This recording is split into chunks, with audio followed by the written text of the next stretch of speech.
All right. Welcome back to the channel, everyone.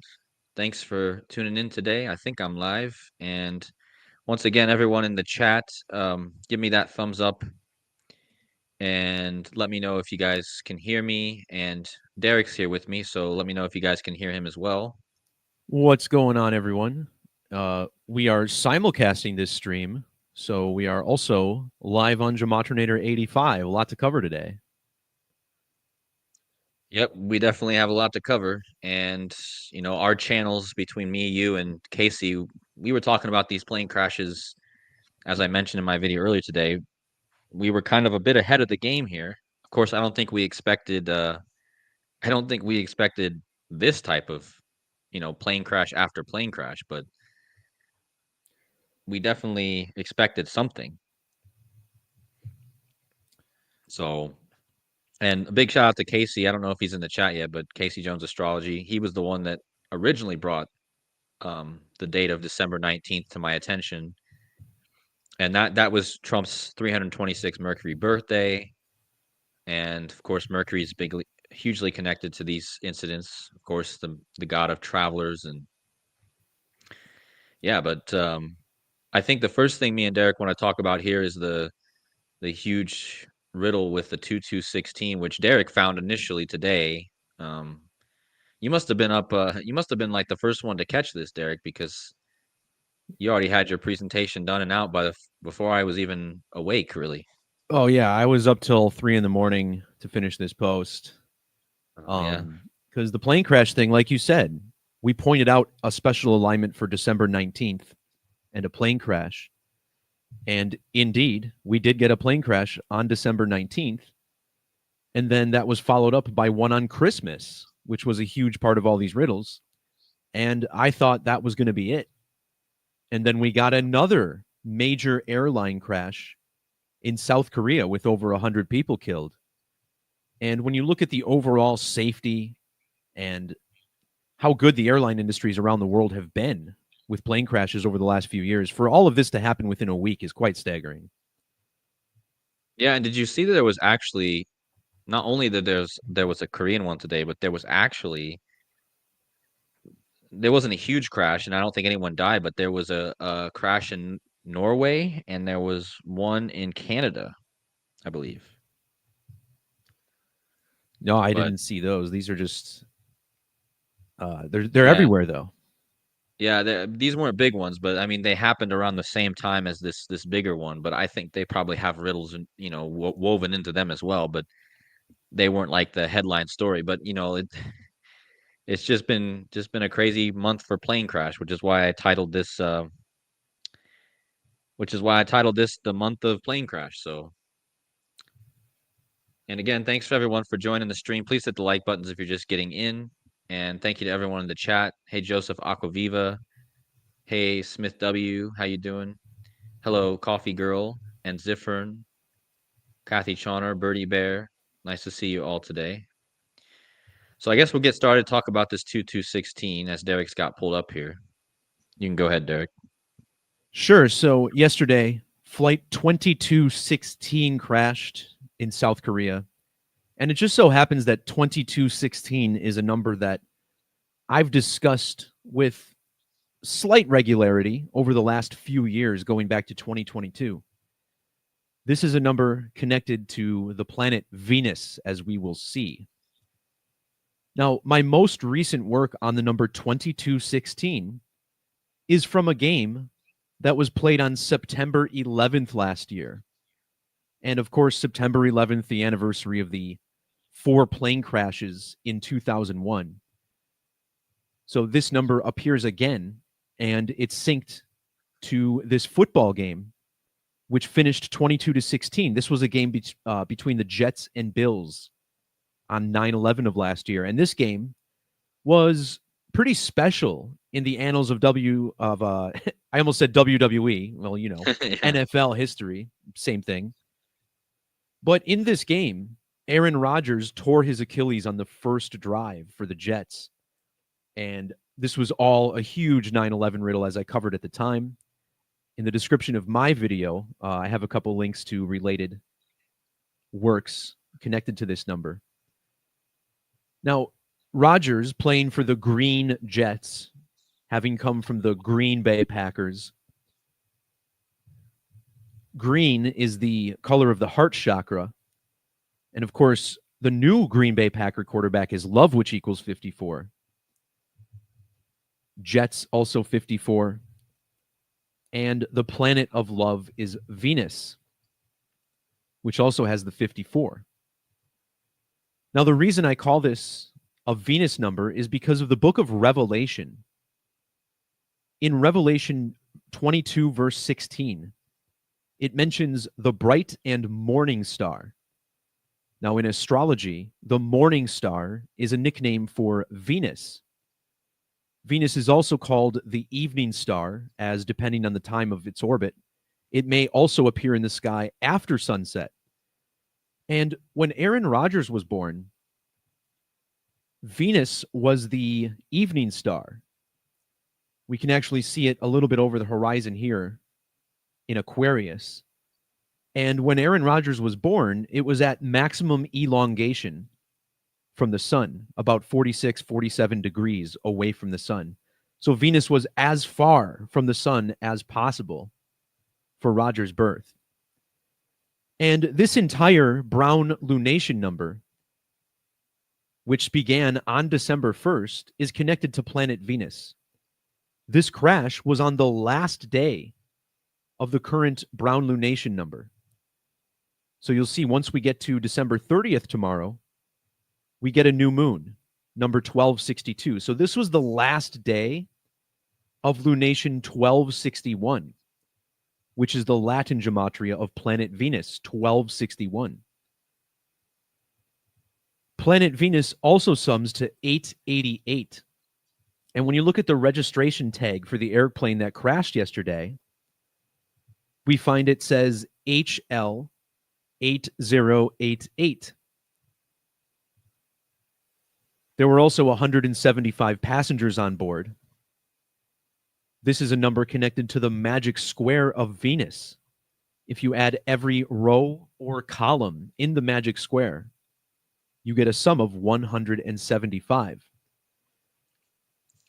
Now, isn't this just perfect though? Because the magic square of Venus not only has the 175 to go with this plane crash, but it's equal 1225. We just had the other plane crash on 1225, so it's almost as perfect of a Venus riddle as you can get.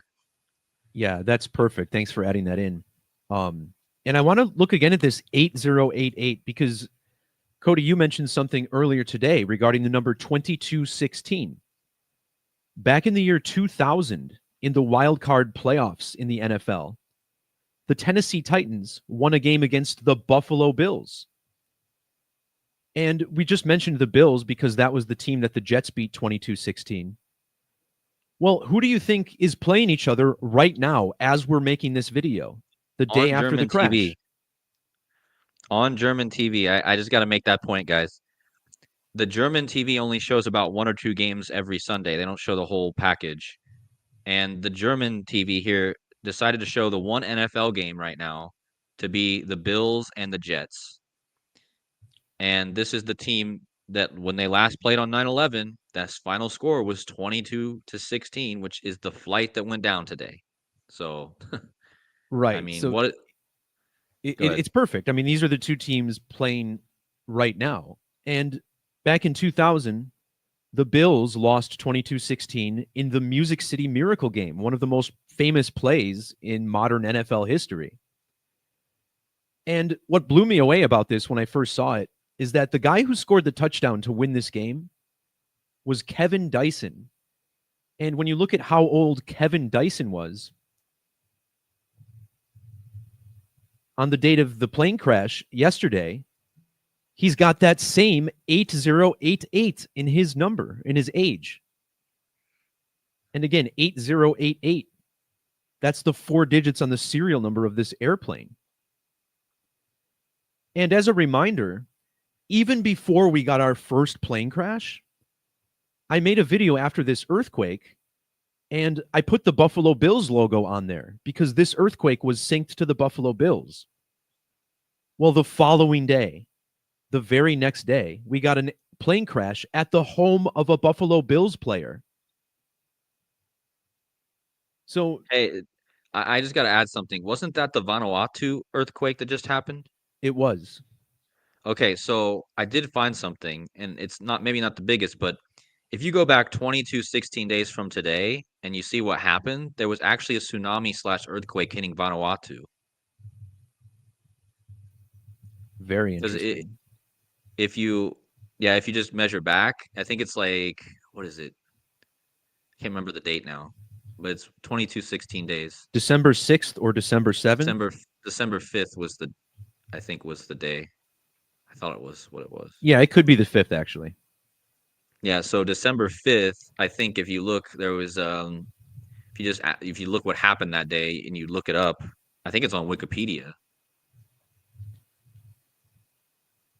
Well, this is 2010.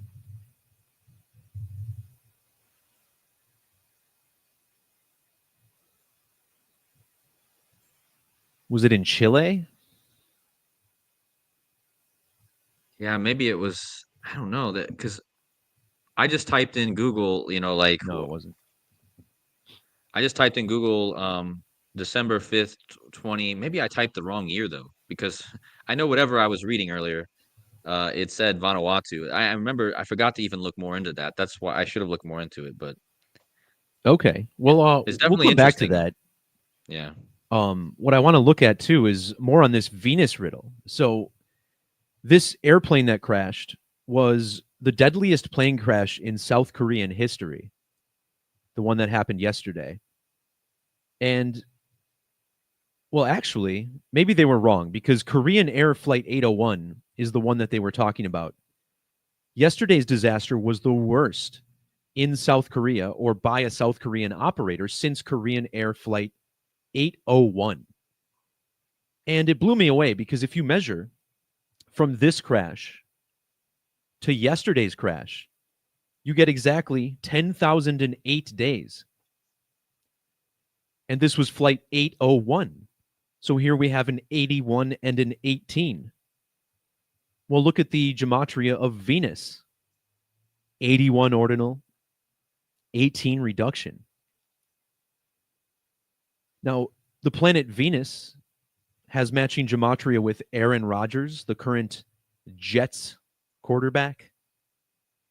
Well, when this crash happened, it was exactly 32 Venusian orbits after Aaron Rodgers was drafted into the NFL. And the words Aaron and crash both have gematria of 32.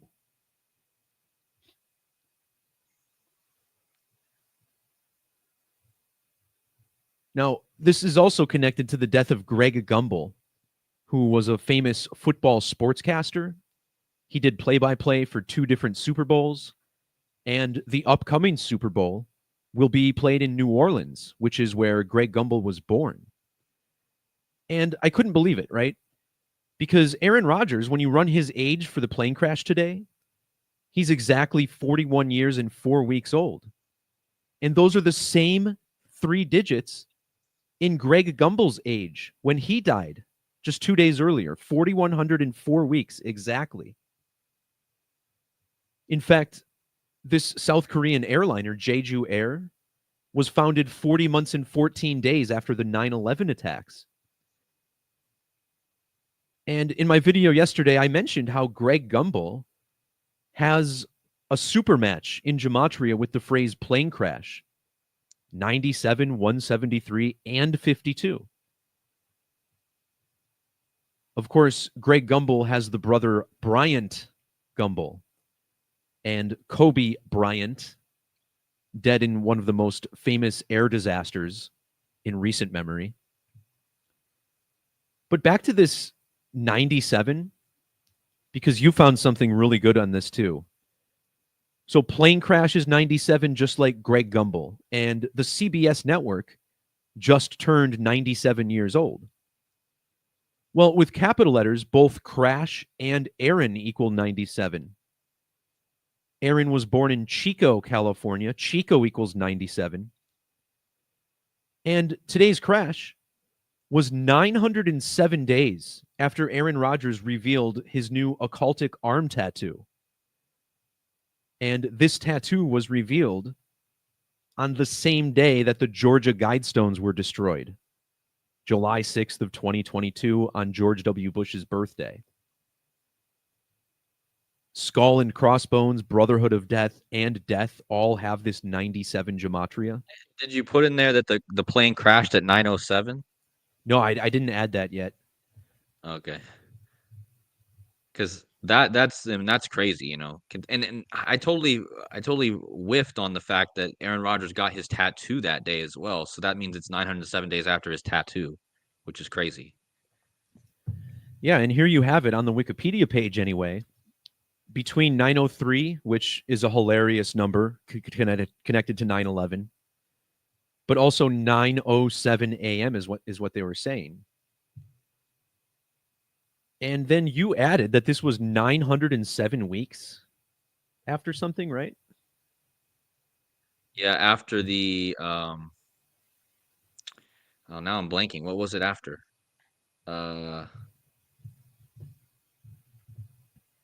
Oh, it was the last. It was the last crash that this airline had. That was it. Was no one died or anything, but it was the last incident that was it. Like the plane overshot the runway on August 12th, 2007. And if you go to the Wikipedia, it mentions it right there. You know, August 12th, 2007 to today is 907 weeks exactly. And now they say this plane crashed at 9:07.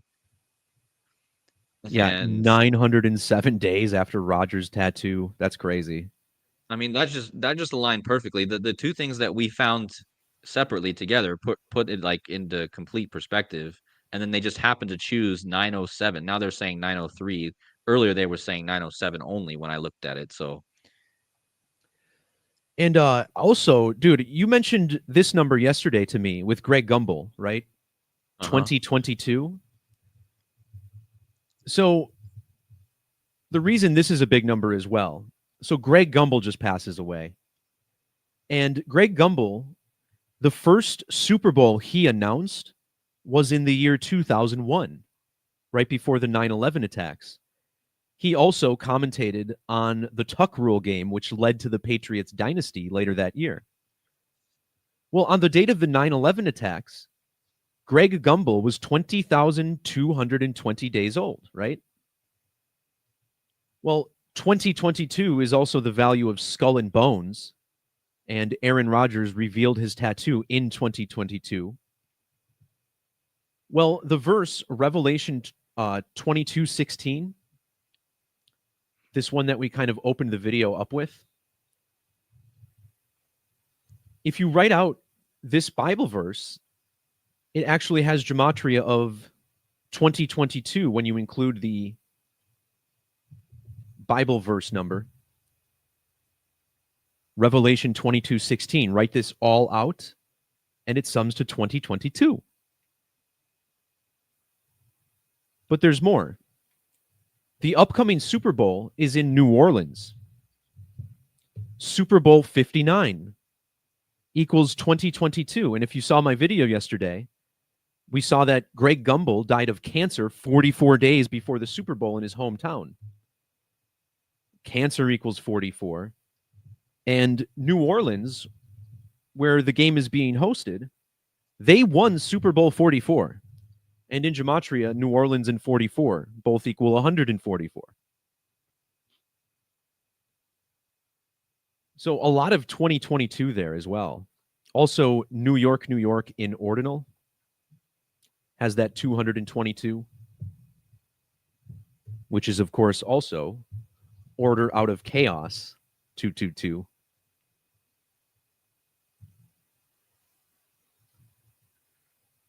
So that's all I got on the Venus part of the riddle. And I guess real quick, Cody, before I throw it back to you, the Azerbaijan Airlines plane crash that we had on Christmas Day also had a bunch of Venus connections. And this largely went through Kobe Bryant. Kobe Bean Bryant sums to 135. Remember, so does Aaron Rodgers.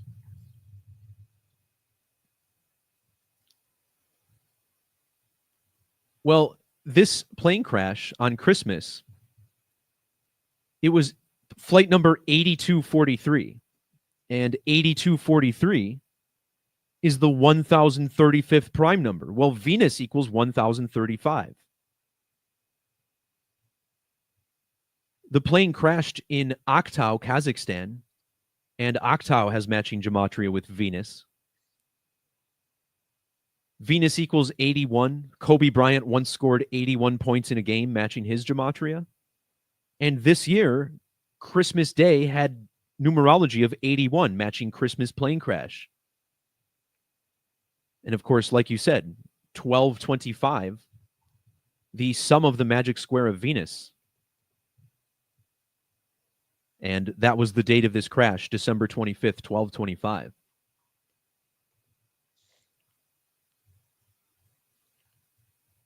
So my girlfriend coming up with something that she told me earlier that I'm glad she reminded me of.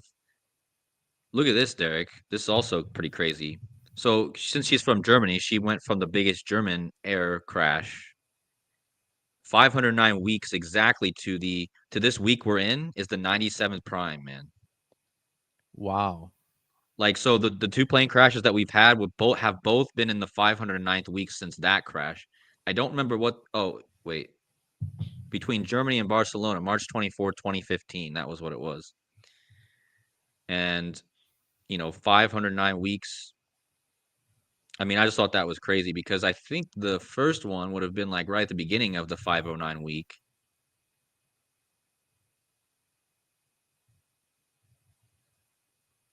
You said March And 29th, right? 329? oh no, it's 324, I think she wrote. I'm pretty sure that's when it was. So yeah, that means the first crash was like on the first day of that week, and then this Yep. one is obviously still in the same week, right? And that's big, guys, because the 97 is the big number we were talking about here. So I thought that was pretty crazy. And if you look on the Wikipedia page, it says one of the first people to send condolences to this was the German guy Olaf Scholz, who's born on Trump's birthday. And of course, there's a huge riddle with Trump here. So Yeah, it's worth mentioning because Milan International Airport, if I forget which of the extended methods it's in, must be Fibonacci, hey? Yeah, Milan International Airport, the site of this crash, sums to 1946. And that is, of course, the year that Donald Trump was born. Trump and plane crashes will forever be linked together. But you also have the 1146, Trump born on 14/6 of 1946. And and I yeah, don't and have then any doubt this airport is heavily connected because just look at this. I mean, they say it opened on 11/9, November 9th. But then you go down here and it says November 8th.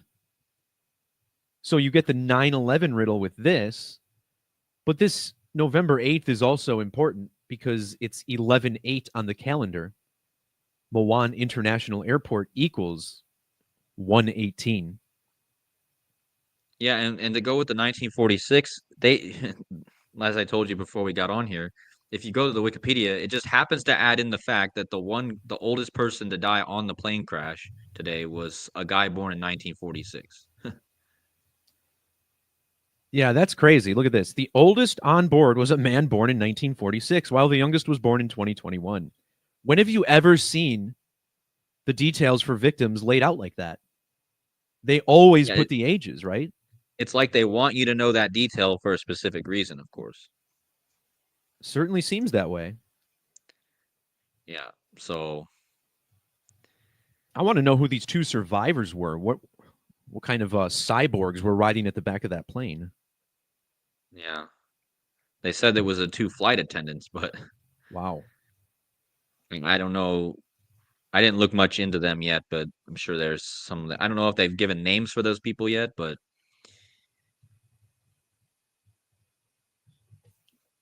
Wild stuff. So, would you like me to continue with the 9/11, or do you have anything else you want to add before I get to this part? go ahead and do the 9/11, and then I'll take over. Cool. So this crash in South Korea for Jeju Air. Now, as I mentioned, that flight 2216 circles back to this 2216 game where Aaron Rodgers got hurt in his debut for the Jets. Well, this game right here, which featured that Achilles injury, was 1 year, 109 days before the crash. And it was on 9/11. So you have the 119, 911. If you go back to 1997, which I should have mentioned, because this Korean air crash, which was the deadliest for Korean Airlines before Jeju Air crashed yesterday, that crash was 119 days before Aaron Rodgers' birthday in the year 97. Also, look at the date of this crash, 8/6. Well, crash has matching 86 gematria with Aaron. And you know what's crazy? I just thought about, just to add a little detail in here, the whole show that I've been watching that for some reason I started watching and now there's plane crashes since I started watching it. Lost, right?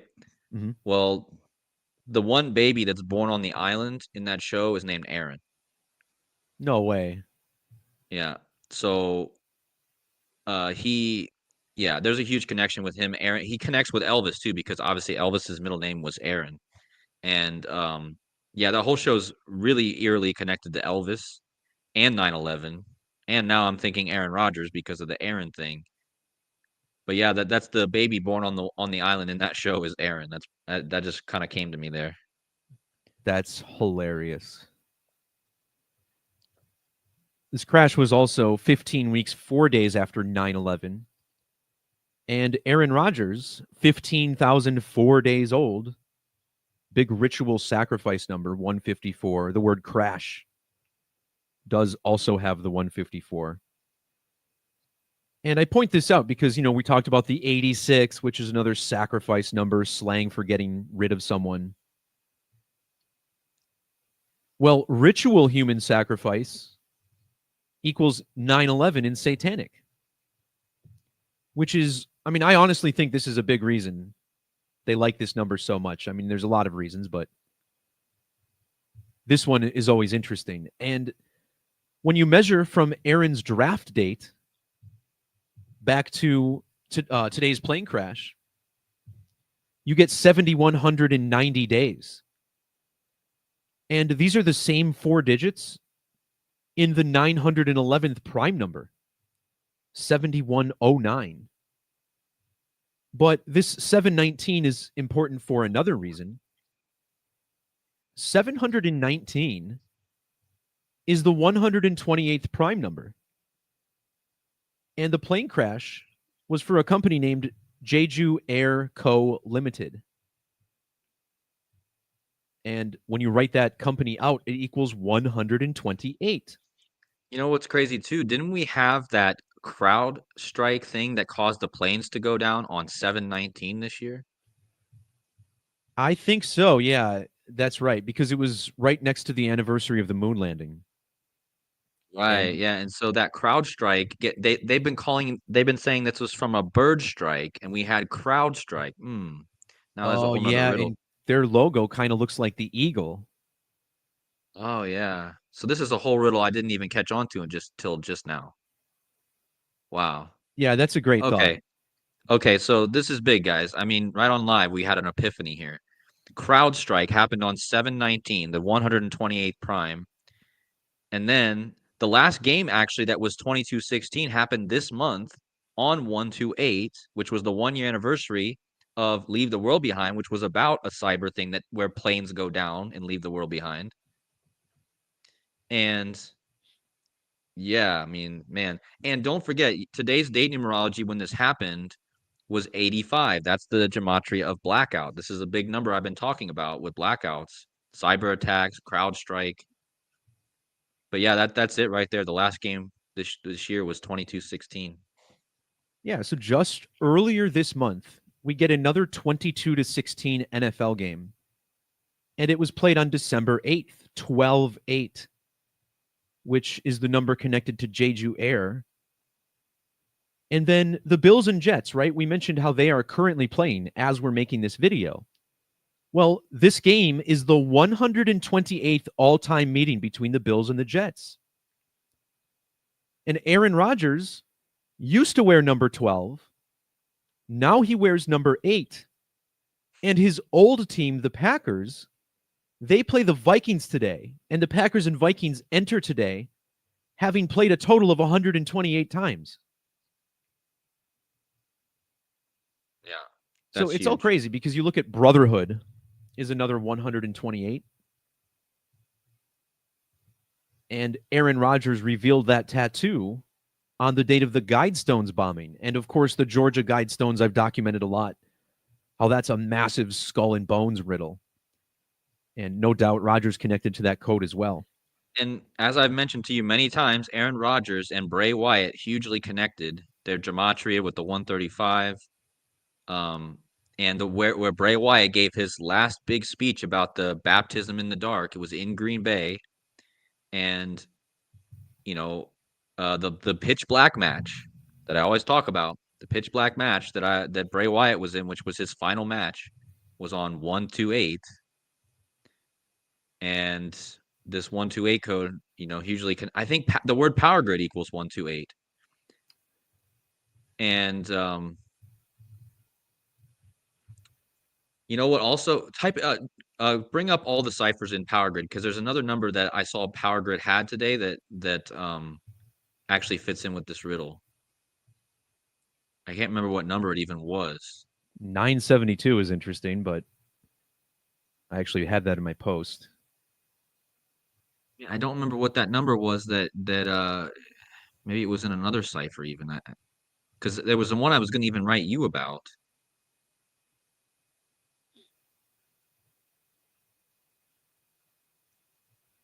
Oh, that's weird. No, I can't. I'm not sure. 1195. I know I mentioned that recently.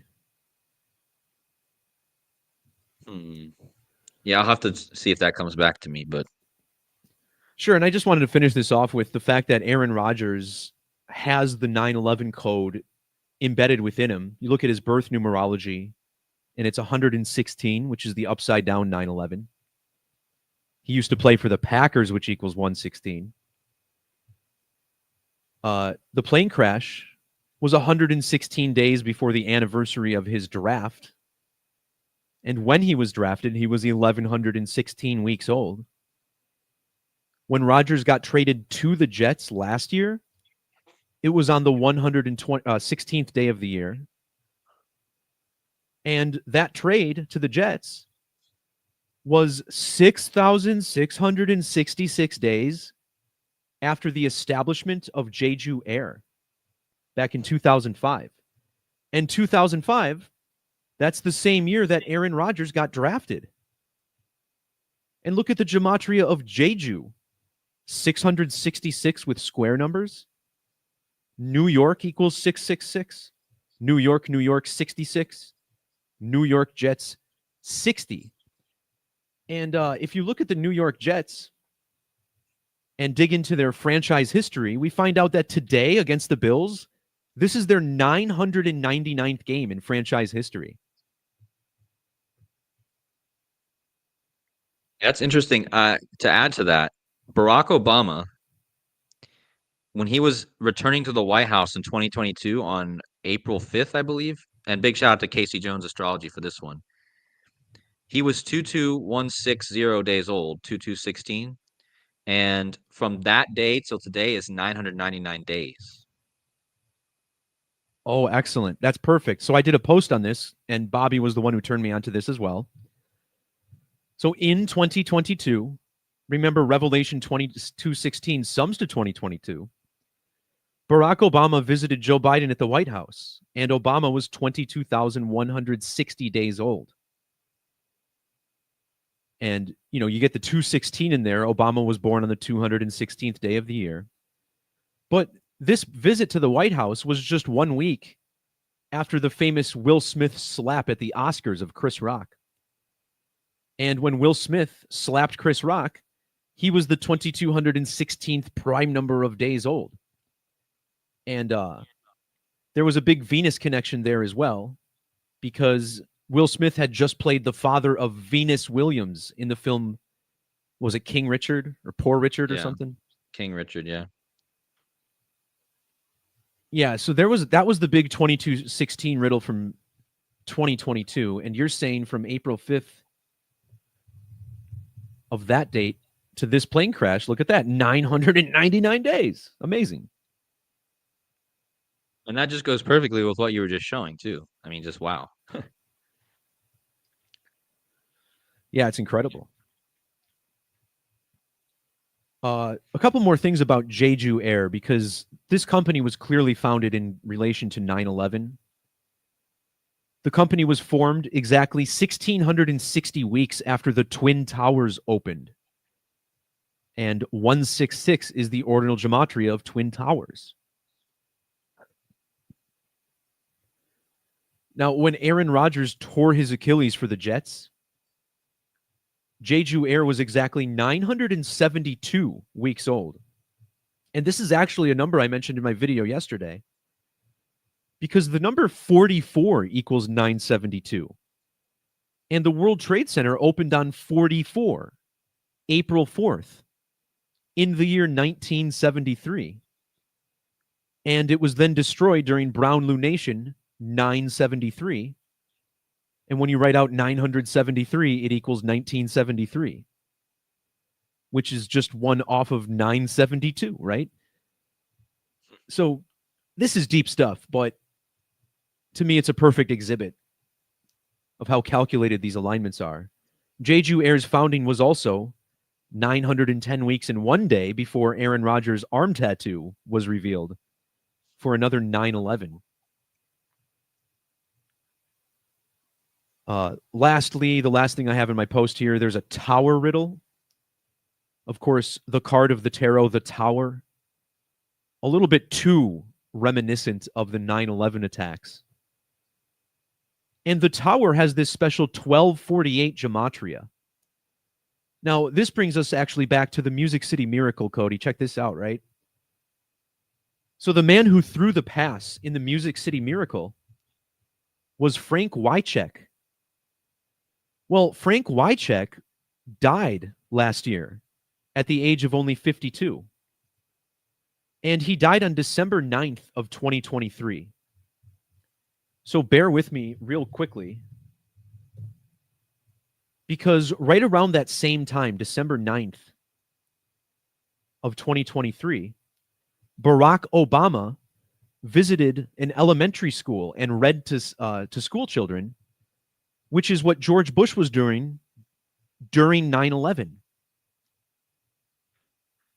Now, if I could quickly find this. So that was on December 12th, 3 days after Frank Wycheck died. And December 12th was the first day after Brown Lunation 1248. And Frank Wycheck dead just 2 days before that during the same lunation, 1248. So Barack Obama recreated this tower riddle with George Bush one day after lunation 1248. And it was 12 years and 48 days after the first Boeing 787 was introduced. So anyway, you look at the plane crash today, and it was 1 year, 248 days after Aaron Rodgers was traded to the Jets. And the airport that it happened at, it opened when Aaron Rodgers was 1,248 weeks old. And he was traded to the Jets from the Green Bay Packers. And Green Bay Packers 1248. Wow. So I think that's about all I have And for the post. I I keep thought it was thinking of interesting too that the Rodgers or the Jets, the Rodgerses, the New York Jets entered today with 558 losses, and that's a big Aaron Rodgers number. His name equals 558, and that's actually the same cipher that broken collarbone equals 558, and that's the injury that's ended Rodgers' season twice. yeah, and just something I was thinking about with the tower, the crashing. The number 2216 is like 20. Most people are saying that when you're pronouncing it, you're saying 2216. And the number 22, of course, is the gematria for crash, and 16 is the tower card. So you have like the number itself has kind of a tower crashing symbolism to me, because Yeah, that's a crash good thought. equals 22, and then the 16 is the tower card in tarot. So that's anytime I see the 16, I honestly think of the tower card. I think Casey Jones kind of reminds me of that. But so, and to be honest with you, the first person I ever saw mention this 2216, is he the one that brought it up to you? Was that Bobby who did Yeah, it that? was Bobby. Yeah. So I think, you know, you guys, I mean, and he was the one that brought up the plane crash stuff, and this time really to me first. So big shout out to him if he's still in the chat. He's definitely helping to keep us ahead of the game here. Yeah, but Cody, what I really wanted to share, which you pointed out earlier to me, that is, I think this is huge. From the Music City Miracle, the 2216 game back in 2000, to the date of today's crash with Flight 2216 is 9,122 days. And when you flip that number upside down, it's 2216. I mean, and also just take that 9 and move it to the back, and you have the date as well today. Correct. So that's another perfect point. This crash was on 12/29, 1229, the same four digits in this measurement. And you also got to appreciate the 1331. I'm not going to dive into that, but Yeah, I I saw like that it. too. Yeah, that's crazy. Casey says his parents were at that game. Crazy. Oh, that's cool. Of course they were. Of course they were. 'Cause I know he's from Tennessee anyway, so that doesn't really surprise me too much, I guess. But yeah, I noticed that too, and I was like, what's interesting about that number as well? The first date of it's got that 922 kind of in there, and that's the first day of the movie or the show Lost. That's when the plane crashes. Is 922. So Really, and again, guys. 9/22 was the date of my uncle's car crash a couple years ago. That was the Oh, date that really? like Zach knew a couple people who got in a crash. Oh, I Dan Barrett remember had a that. Yeah. friend who died in a crash that day, all on 9/22. Hmm. Interesting. Because yeah, and that I don't know, that just stood out to me. I'm glad you remembered to mention that though, with that number there. So Yeah, and the first time I really got into this 22 riddle with car crashes is when I was. This is an organic matrix story, I suppose. I was driving on the 22nd day of 2020, and on my way there, I'm like, man, 22nd day of 22, car and 22 is both, or I'm sorry, car and crash is both 22. I better be careful out here. And I shit you not, 5 minutes later, I saw a car hit a light pole and knock it down, like into the street. And I was like, oh my God, I can't believe it. I just witnessed a car crash like 5 minutes after I thought about that alignment. yeah, and again, I'm still a bit weirded out by the fact that for some reason out of nowhere I got it on my heart to watch this show, and ever since, literally within the 5 days that I've been rewatching this Lost show, there's been two huge plane crashes. Like it's like, am I that like what's going on with that? Because like I haven't watched this show since I was, man, I don't even know. I watched the whole thing at one point, but yeah, I got some slides on Lost too. But yeah, this show, I mean, it's a great show too. Have you ever seen this show, Derek? I've seen a couple episodes in passing, but never really sat down with it. No. Yeah, I mean, it's a great show, and to be honest, like I'm not one who can easily watch shows anymore, but the fact that I've already watched this whole show and now I'm still going back and enjoying it, watching it a second time, that's a big deal. I can barely watch a lot of shows for the first time, and I just watched what they call the best episode of the whole series the other day. It's called The Constant, and it really is a great episode. I didn't even know that it's all over the internet. This episode is considered one of the best episodes of television history. And when I was watching this the other day, I didn't know that. And after I finished the episode, I was like, "Man, that was an excellent episode."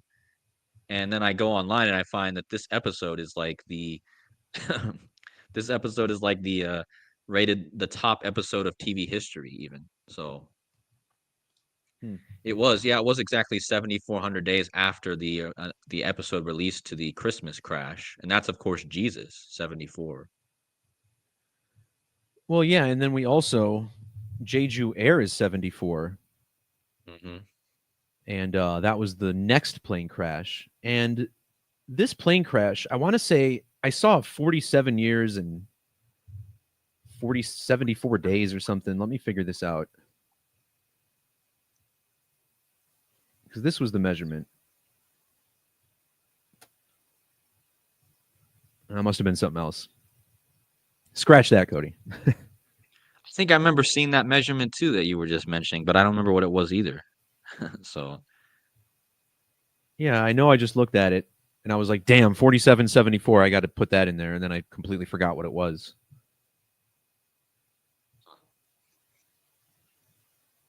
Oh, well. wait, what was that 10/16/1977? That was the first 22-16 game, wasn't it? Perhaps. I think that's what it was. The first game ever to be 22-16 Oh, it was was. Good. Okay, good memory, dude. So we both checked that same measurement. That's funny. yeah. Um, October 16th, which is an upside down 9/11, right? 10/16. And then you have 77. Well, September 11th equals 77. Well, that's Elvis's death date. Or not death date, but that's his death year, 1977. And guess what year they go? One of the years they travel back to in Lost is, of course, 1977.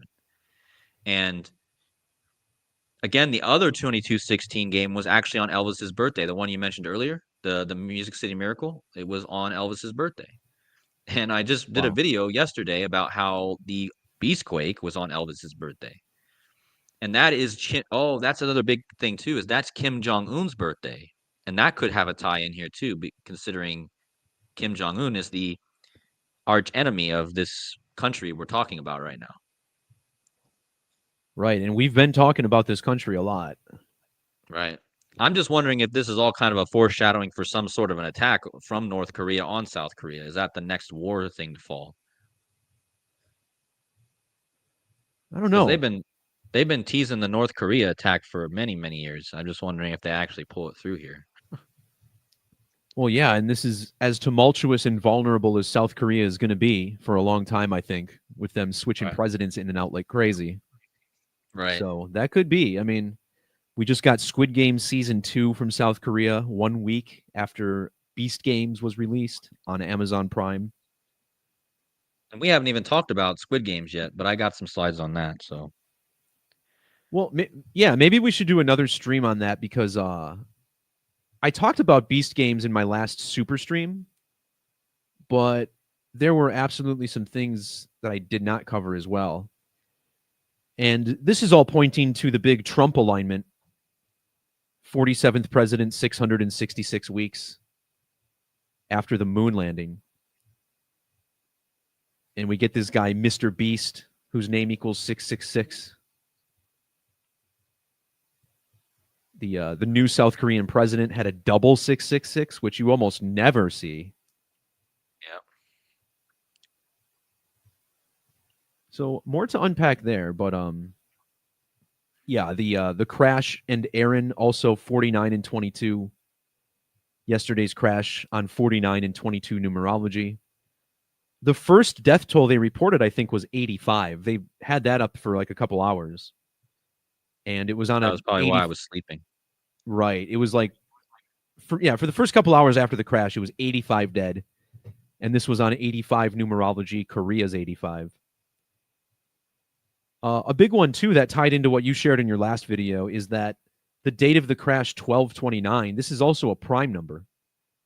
And it's the 201st prime. Jeju air crash, Aaron Charles Rodgers, and planet Venus, all summing to 201.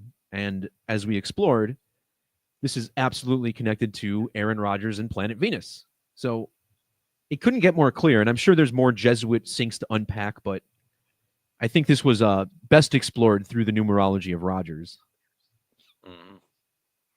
Yep.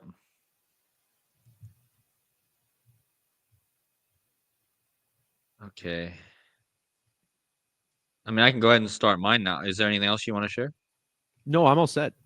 Okay. I don't have too much, so it won't take too long. I don't have so many slides, that is, but because we kind of already hit a lot of the points. Let's see. I'll let you take your screen back from my cold, trembling grips.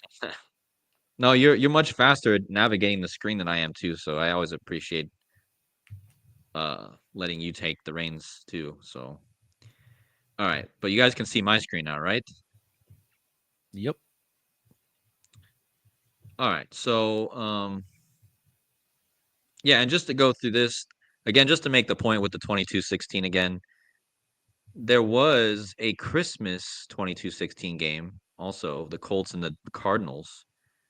Um, but another one I did find interesting, Derek. Which one was it? It was this one, Buffalo again. Again, there's think about the chances of this, guys. We just told you that on 9/11/2023, the score in Buffalo and New York Jets was 22-16, and that was perfectly synced up with this. But the team that's had the most 22-16 games ever is by far Buffalo.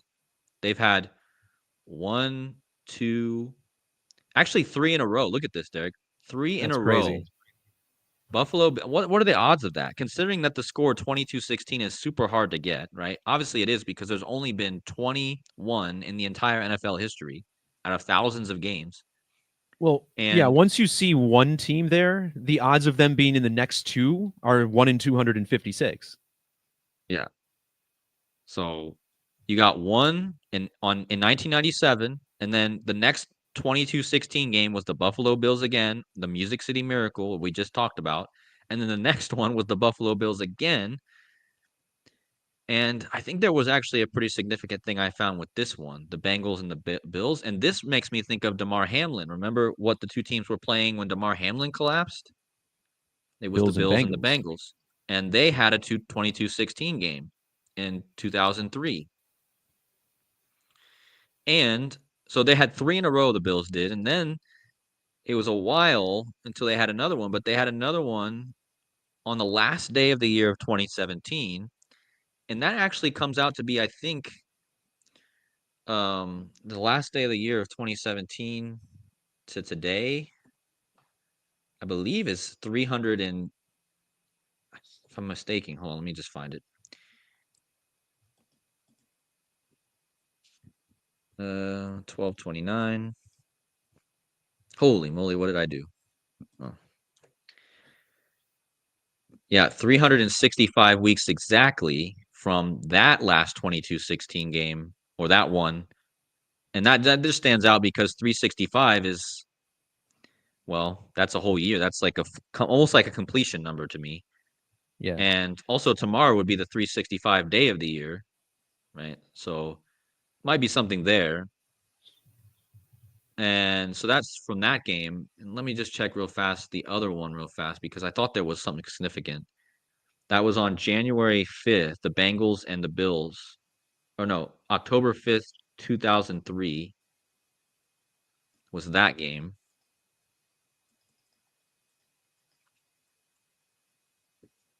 Lunation 999. Oh, that's what it is. I didn't see that when I first did it. Lunation 999. We just said today is 999 days after Obama's 2216 day. And then you made that other 999 connection It's the Jets' 999th game. today. Yep. Ah, well, there you go. And then from that to there is essentially starting the 1109 week, right? Because once we complete the 1108 week, it's like 1109. We're working on completing our 1109 week, right? Yeah, I mean this ties into what I was pointing out with the opening date for the airport, how it listed both 11/8 and 11/9 for some reason. Mm-hmm. It's the same thing here. Right. And There was something. Oh, but the 1108 is half of 2216. Think about it. I mean, that's pretty Right. interesting. Half of the number that we're talking about. And that's huge. Yeah. I mean, these are 4-digit numbers we're talking about. There's little room for coincidence there. Yeah. So that's just more I wanted to add with these 2216 games. But I think I'm going to have a whole more look into all these and see if there is likely a pattern here and something else that might even look towards the future again. Because I don't know. The last one is also. I mean, what's the chances? Also, we just had one this month. You know. I mean, look how some of these are spread out a lot. I mean, actually, there was two of them in 1 month in 2016 Mm-hmm. on the And that's when 6th. the Cubs won the World Series. And my videos, anyway, they focused on the heavy Chicago riddle with these plane crashes, all tying back to Kobe Bryant. Right. But let me just pull up my slides real fast. Let me get through my slides because I do have a few things to add that we haven't talked about, specifically connecting Squid Games and the new president of South Korea. So, and again, guys, I mentioned this in my earlier video today. You know, you had these 4 plane crashes this year. We've been talking about how this is all connected to the Buffalo Bills, who have the most 22-16 games ever. And then earlier this month, what are the likelihood that we had another 22-16 game and we had a plane crash on a Buffalo Bills player's property? How often do those things happen? So obviously the Buffalo Bills are huge and there's something with them in the 22-16. And then as Derek mentioned, we got the 201s. Bird strike warning equals 201. They said it was from a bird strike warning, and Jeju air crash equals 201. And again, today is 1229, the 201st prime. But this is what I found after my video earlier that actually really is really interesting. Look at the look at the like catchphrase on the bottom of Squid Game. It says, "Let the new games begin." And what do you know? "Let the new games begin" equals the date of this plane crash. Yeah, that's really strong. So, and again, this is first of all, how many worldwide sensation movies or shows comes out of North or South Korea? I can only name one. Yeah, this is the only one I can think of. Yeah. So there's only one, and it just happens to release 3 days before this crash. And the catchphrase on the bottom is "Let the new games begin," which literally tells you the date of the plane crash. And in fact, if you flip the 6 upside down on the date this came out, you can also have the 1229. So yeah, it's pretty clear that I thought that was pretty crazy, and I definitely did to add that. And don't forget the bird strike warning 201, 1229, the 201 prime. And I didn't even mention this. I mean, the other clear connection is Squid Game literally equals the full title of the plane that they have. Jeju Air Flight 2216 equals 147, like Squid Game. Also, what's interesting, I think Joseph pointed this out. Today is 140 days after Barack Obama's birthday. So we've been talking about Obama and that number. So I don't think that's a coincidence. And don't forget, there's 147 windows on the White House, I believe. So I always think of that when I see this number. Yeah, I think Also, it's that's President of the United States of America. right. Yeah. Also, U.S. president equals 147. Muan County equals 147. Joseph says. So that's another one. Yep. Um, and yeah, this is from my slides earlier, but yeah, Joseph pointed out how the Squid Game literally had the 181s prominent, and then a few days later, the occupants of this plane in South Korea ended up being fully as 181.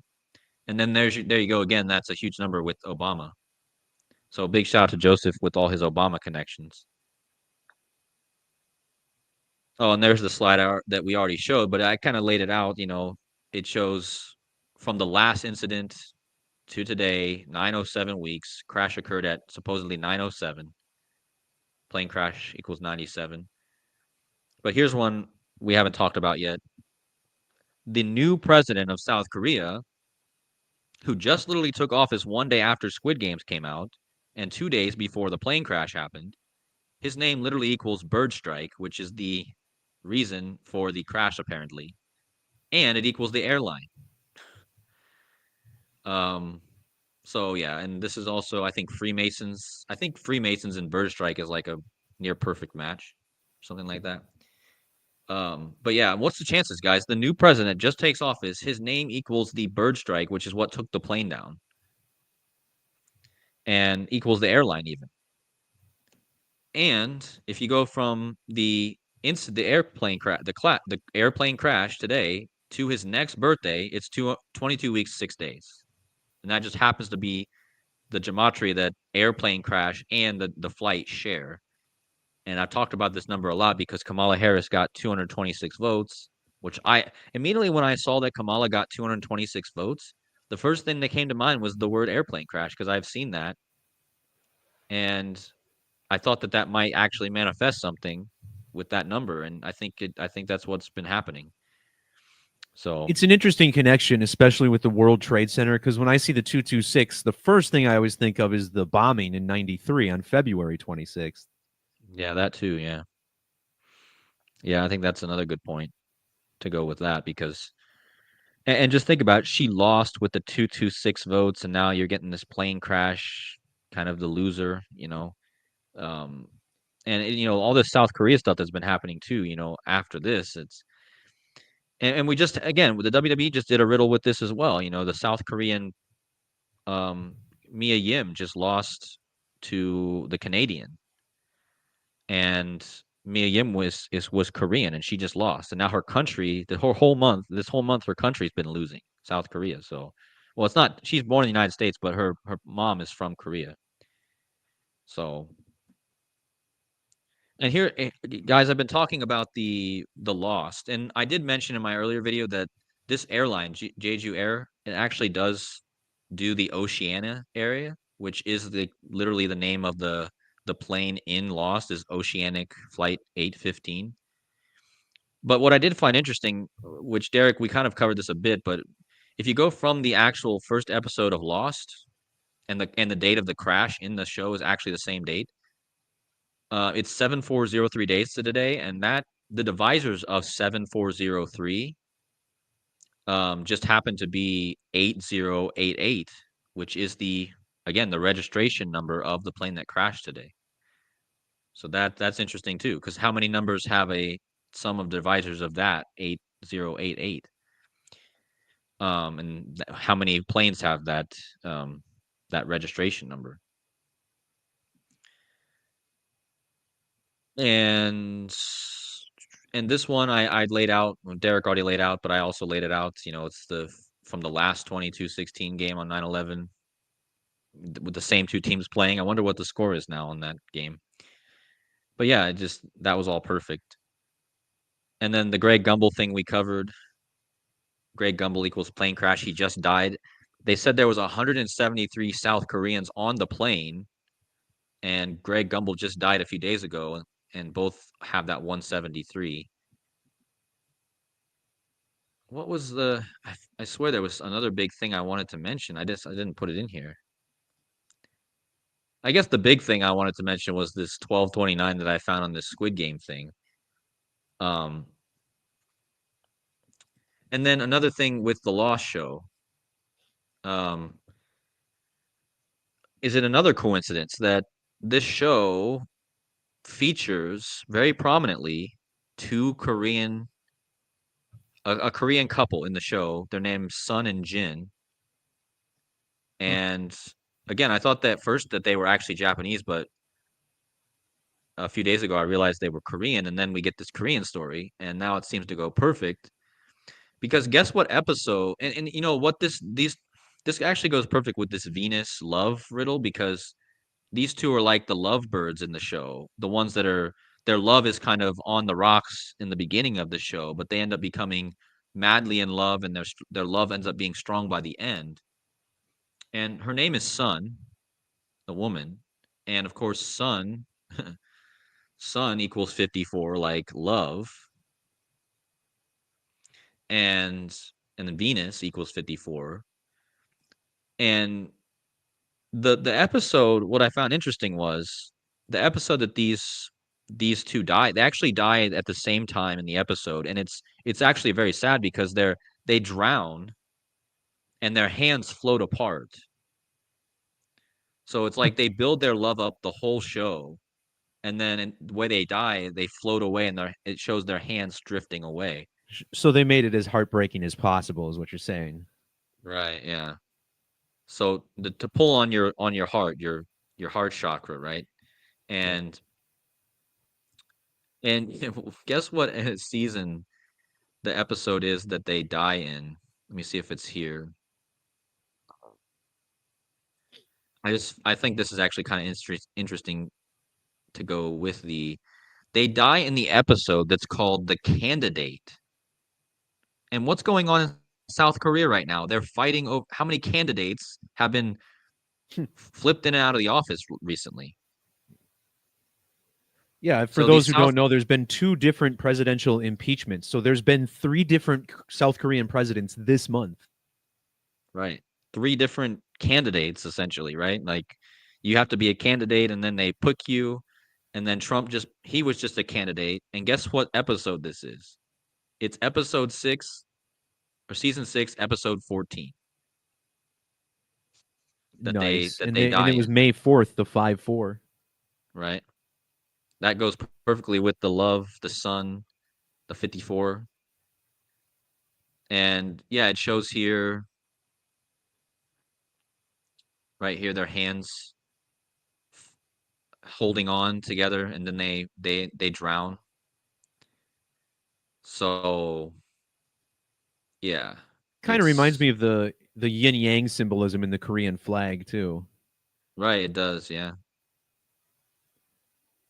Yep. Definitely. with the red behind it, one of the colors in the flag. And the blue. There's a bluish tint to it as well. Yeah, that's cool. That's probably what they were going for. Actually, with that coloring.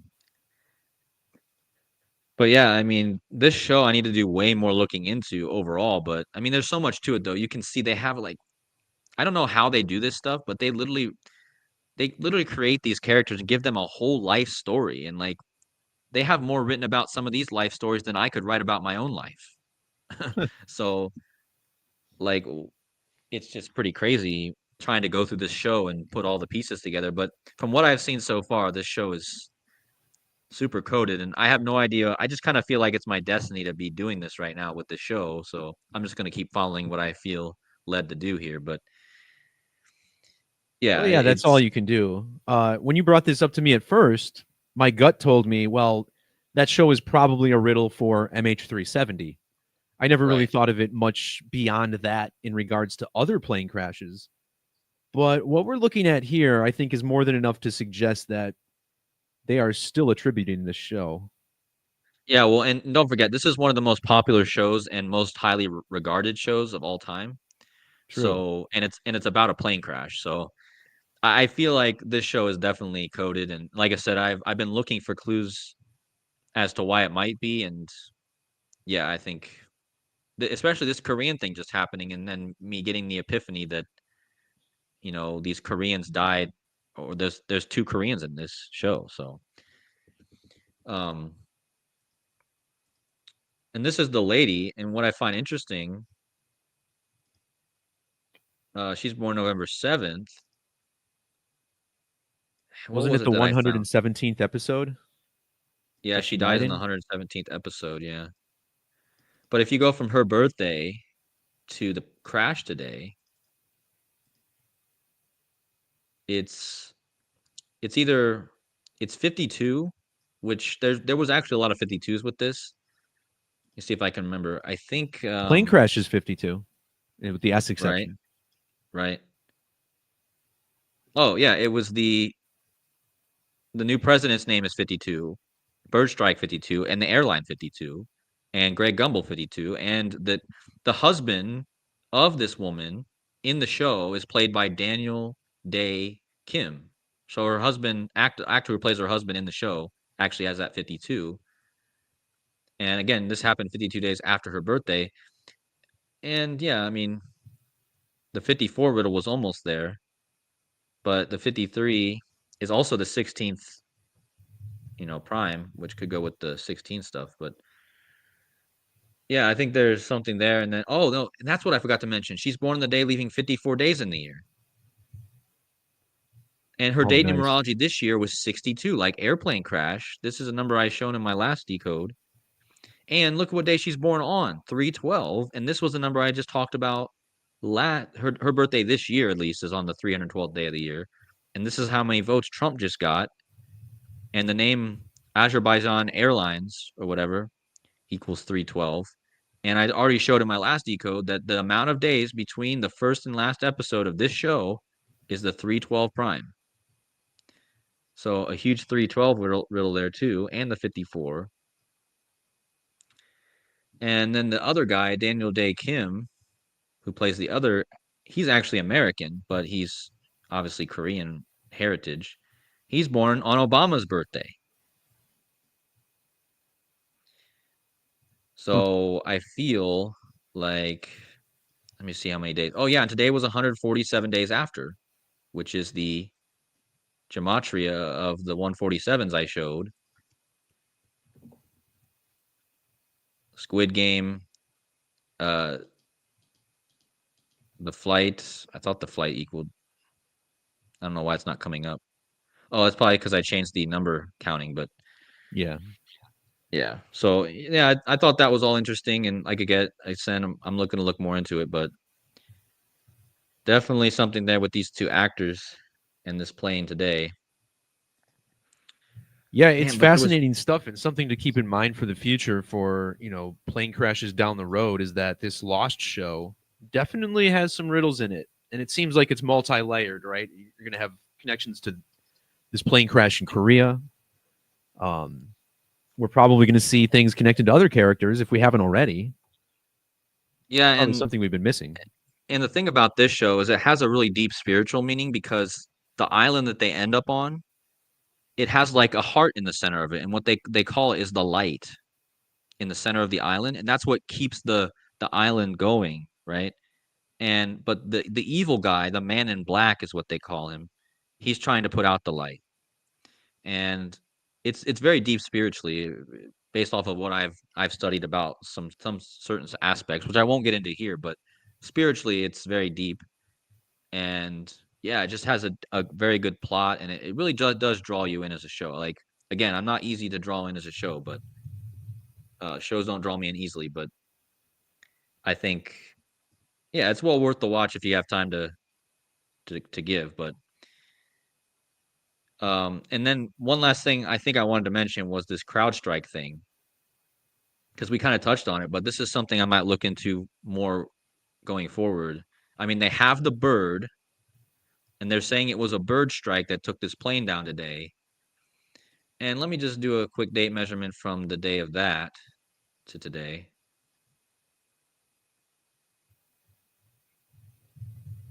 One 163 days after CrowdStrike. Well, you got the 38th prime. Let me see the other numbers. Take a look myself. Well, 164 days. So that's interesting too, if you include the end date. I actually was going to mention 164 earlier because if Rodgers was looking for his 164th win today against the Bills, not likely, not saying it's going to happen. But if you write out landing gear failure, it sums to 164. And that was the cause of the crash, sliding on its belly.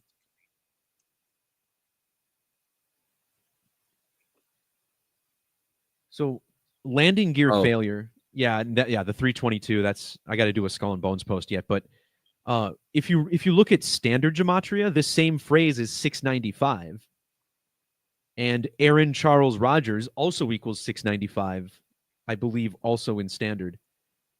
Oops. Standard? Yeah.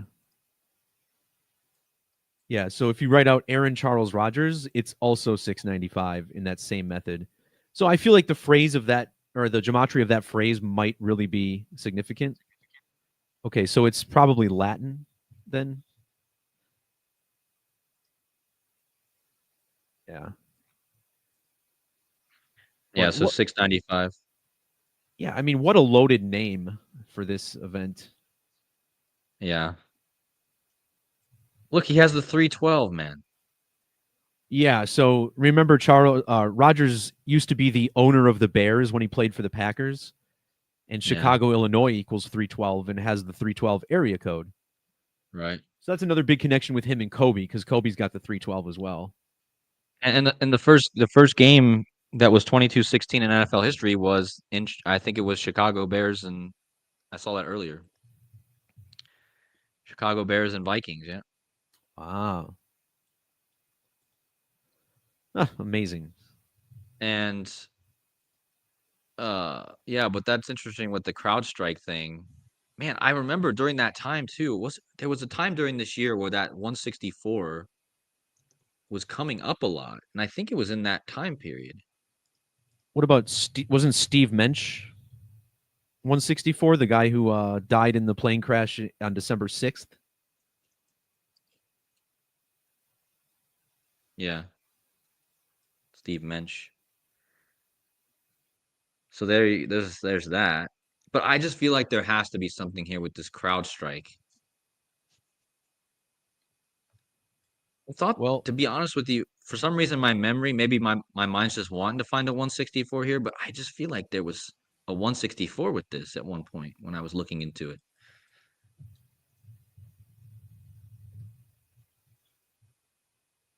And it has that 128, man. right. And I didn't mention either, but Miracle is 128, and so is Frank Wycheck, who I mentioned in regards to the Music City Miracle. Hmm. Yeah, that 128 thing is huge, like they definitely uh somebody in the chat saying Amazon is on strike right now. That's interesting. But But yeah, I think I'm just gonna look more into this, but it's definitely something that caught my attention while we were doing this. And I just feel like there's something else I wanted to look into too, but I can't remember now. Is there anything else you are seeing? um, not really. I guess right now I'm just seeing the clock because I got a hard stop in a few minutes here. All right. Well, you can get off whenever you want. I'm probably gonna stay on just a bit longer and see if I can remember what it was I wanted to talk about because I always do this. No, it. Don't worry, this is perfect timing. So for those of you watching on my channel, Gematrinator85, I'm going to wrap the video up here. If you want to check out the rest of Cody's video, go ahead and check the links in the description. You will find a link to his YouTube channel, and hopefully the live feed is feeding correctly and not being hidden or anything crazy by YouTube like it always is. So go ahead and check that out. But for now, that's going to be the end of my participation in this video. And we'll be back with you guys this week as the wild world of numbers continues to revolve and spin. Indeed, indeed. And thanks again for coming on. Thanks for everything you do, the calculator and everything, man. And hope you have a good rest of your evening. Absolutely, Cody. You too. Best wishes over there on the other side of the pond. And we'll talk to y'all soon. All right. Talk to you later, man. All right, guys. See ya. All right. Well, I'm gonna go into the chat a bit and see if I can stay on here a bit while Derek's getting off. Um, see what you guys are saying.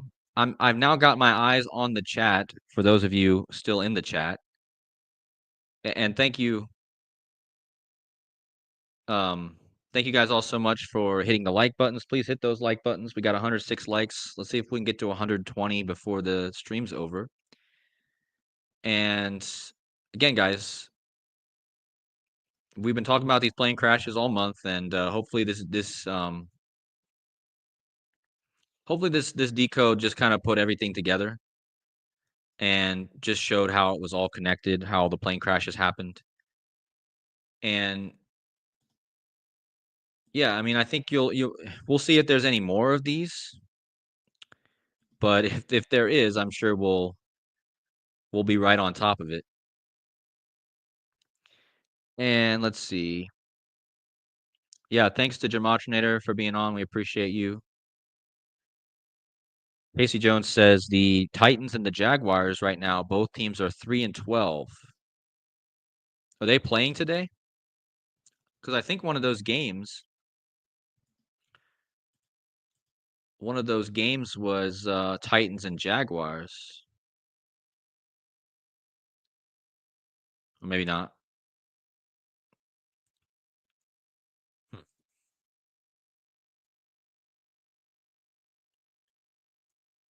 Yeah, but the whole thing with CrowdStrike, guys,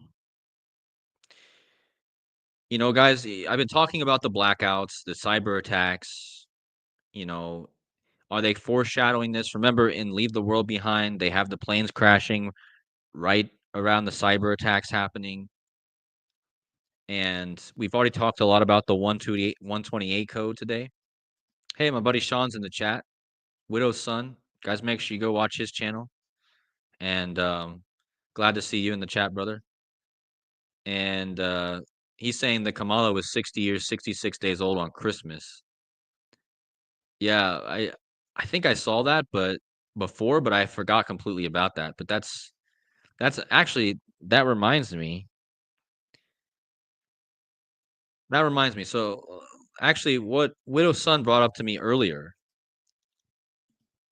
and thanks to him for this, because this is a big find. If you go to the Bible search, which once again, thanks Derek for creating this part of the calculator. If you go to Revelation 12:1,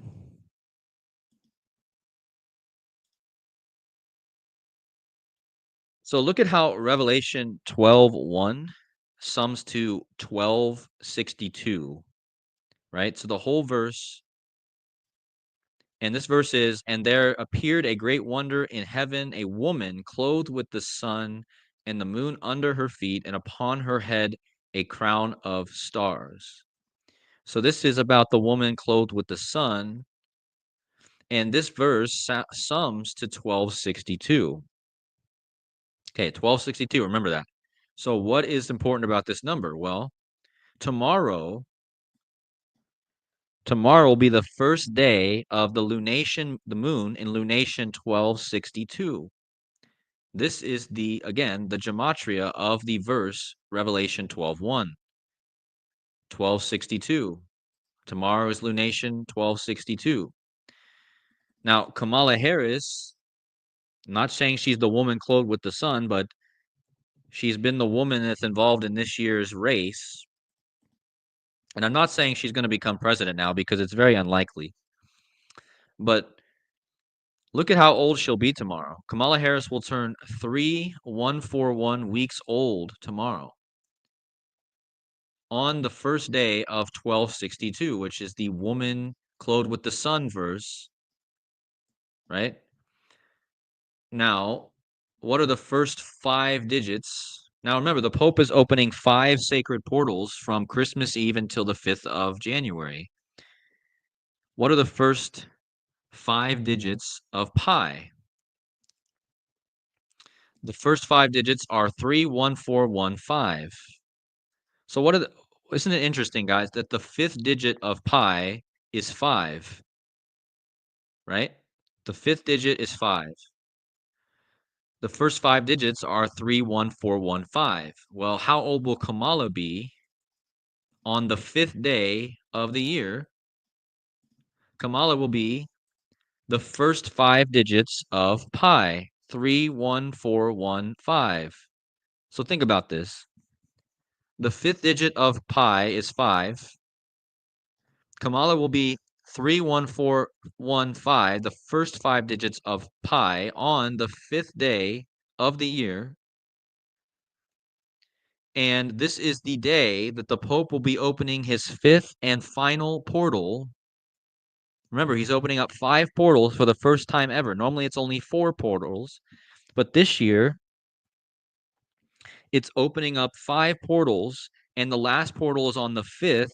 And Kamala will be the first 5 digits of pi on that day, that very day that he's opening up the 5th portal. I mean, think about that, guys. What is that's crazy.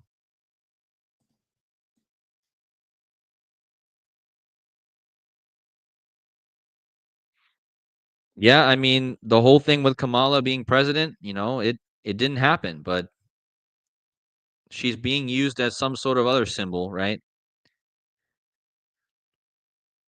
And yeah, but Bye Bye American Pie, that's a good connection too. I mean, I didn't even look into the day the music died, which is a very famous plane crash. Oh, she's currently, look at this. Kamala is currently 97 Venus years old, guys. She's in her 97th Venus year. And what was the number that we talked about throughout half this decode? Number 97, plane crash 97. But look at this. The same day that she'll be, and again, I don't want you guys to sleep on this fact here. She's going to be the first 5 digits of pi on the 5th day of the year. This is absolutely astronomical. Also, look, the date numerology of the 5th day of the year is 15. 1 plus 5 plus 2 plus 0 plus 2 plus 5. 15 is 5 plus 5 plus 5. And this will be 15 days before the inauguration, which again is 5 plus 5 plus 5. So this whole day is about the number 5. That's why the Pope is opening up his 5th portal on the 5th day of the year, and Kamala is the first 5 digits of pi. Now, not only will she be that, on that same day, she'll be 250 exactly Mercury years. Well, what is 250? 250 is like 25, right? 25 is 5 times 5. So everything about this day, the 5th of June, or sorry, the 5th of January, everything about this day is connected to 5. So I'm already telling you that this day, do not be surprised to see some sort of riddle connected to the number 5. I mean, this whole day is huge, and it's all about that number. So that's just something I wanted to add to this. And thank you again to Casey Jones and to my two friends, Casey Jones Astrology and Widow Sun in the chat for bringing these things to my attention.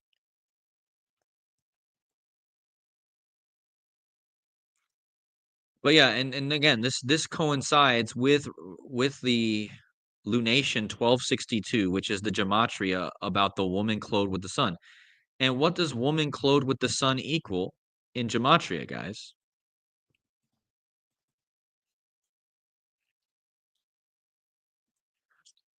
It equals 314. I was just telling you about pi. Woman clothed with the sun equals 314. On that day where she turns 314, which is the 1262 lunation, that's the same day she turns 314 tomorrow. So I just think that all seems to go perfect. Not to mention, she'll be 722 months. 22 divided by 7 is pi, 3.14. The closest approximation to pi. And 5 could also connect to the pentagram. The pentagram is the 5-pointed star that you see on everything, right?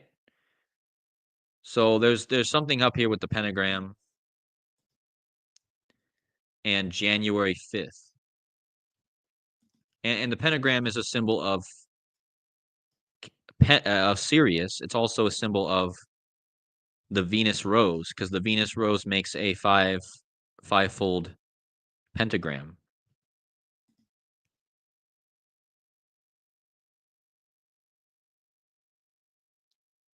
Casey Jones, he says, Cody, we complete the 32nd Venus pentagram this spring, the 32nd pentagram since Revelation 12 sign. Okay, interesting.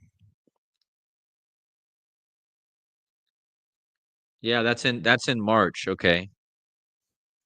That's super interesting.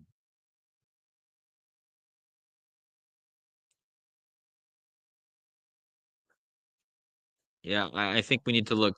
I've already showed how March is big in so many ways. Of course, this could also be pointing to something with the Pi Day eclipse.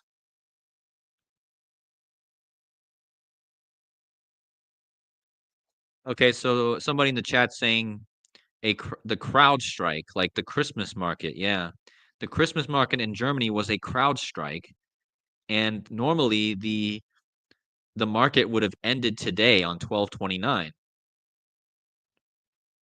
Well, how about that? So this ties in with the crowd strike. I'm telling you, this is what this riddle is very connected with this, because we had the crowd strike, and now we have a bird strike, and we just had a crowd strike. We just had a crowd strike in Germany, the car that hit the crowd, right? And then we had a bird strike, which is what this is, and it took down a plane in Korea. So just be on the lookout for a video about this connection, because look at this. As a result, roughly 8.5 million systems crashed. Worldwide IT outage, 8.5 million systems. Why is that important? Because 85 is the date numerology for today, and 85 is the date of the gematria of blackout. Again, I believe all this is connected to blackouts, guys. I'm telling you. I really think that one day there's going to be, I mean, this CrowdStrike thing was literally a worldwide outage. The outage disrupted daily life, businesses, governments around the world, and this was only a light disruption, guys. It disrupted airlines, airports, banks, stock markets, manufacturing. So I really believe, and look at this Falcon. We just had the other day, we just had the two teams, the Hawks and the Falcon. The Falcons are out of Atlanta, so there's a huge Atlanta thing here too.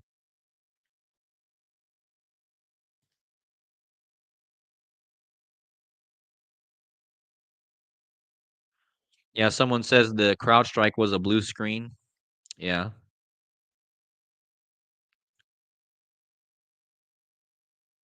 But yeah, if anyone finds anything more on this CrowdStrike, please, please, please, um, leave those connections in the chat or in my comments section.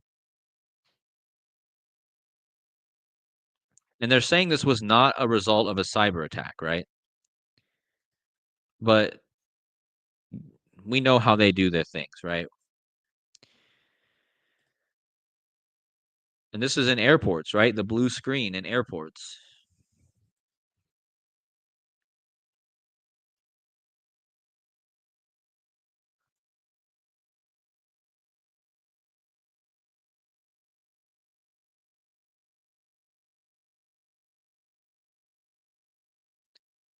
Widow's son, he says NASA just reached the closest distance from the sun, close with the sun on 12/24. From 2216 to that day is 464 weeks. Pentagram 464. Yeah, yeah. You want to come on here? But I know it's been so long since you've been on here, bro.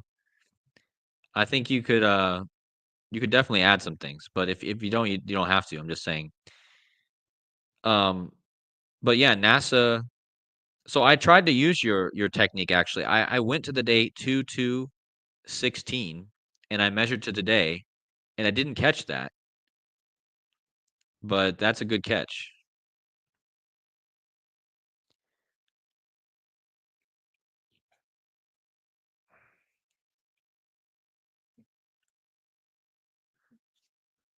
Yeah, and Casey Jones, he's saying, the 2216 connection is also the vice president, VP. V is the 22nd letter, P is the 16th letter, VP is 2216. The star Veep Julia Louise de Fres, and she was 113 birthday on 113/2025. Trump turns 81 lunar years old, and Kamala turns 645 lunations. Interesting. All right, I'm going to drop the link in the chat. We're going to bring Sean on here for a bit. I'll be happy to have him on here. It's been a while. Links in the chat.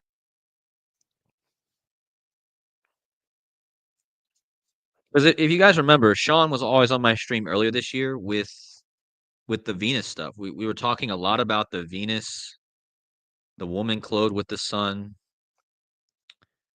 Um, and I think that that's really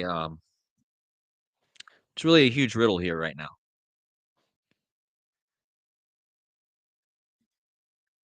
So we'll wait for Sean to join if he's going to come. And yeah, so if anyone else wants to jump on too, please feel free to hit the link. Because I was already going to plan a roundtable today. Of course, that didn't happen because we had this big news. But it'd be nice to have. I can go for like another 30 minutes or so. So 30 more minutes, we can have a few people on and see if Sean wants to jump in. Thank you guys for hitting the likes. Appreciate that.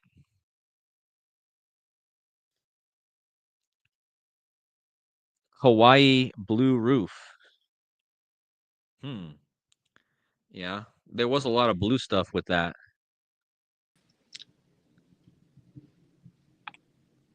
Hello. Hey, can you hear me? Yeah, I hear you, man.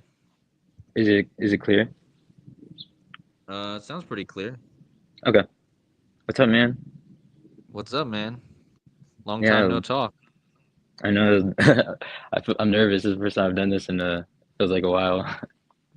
Oh, really? Yeah, I mean, I can't even remember uh when that we should do figure out when that was and see how many days it's been. It's probably coded.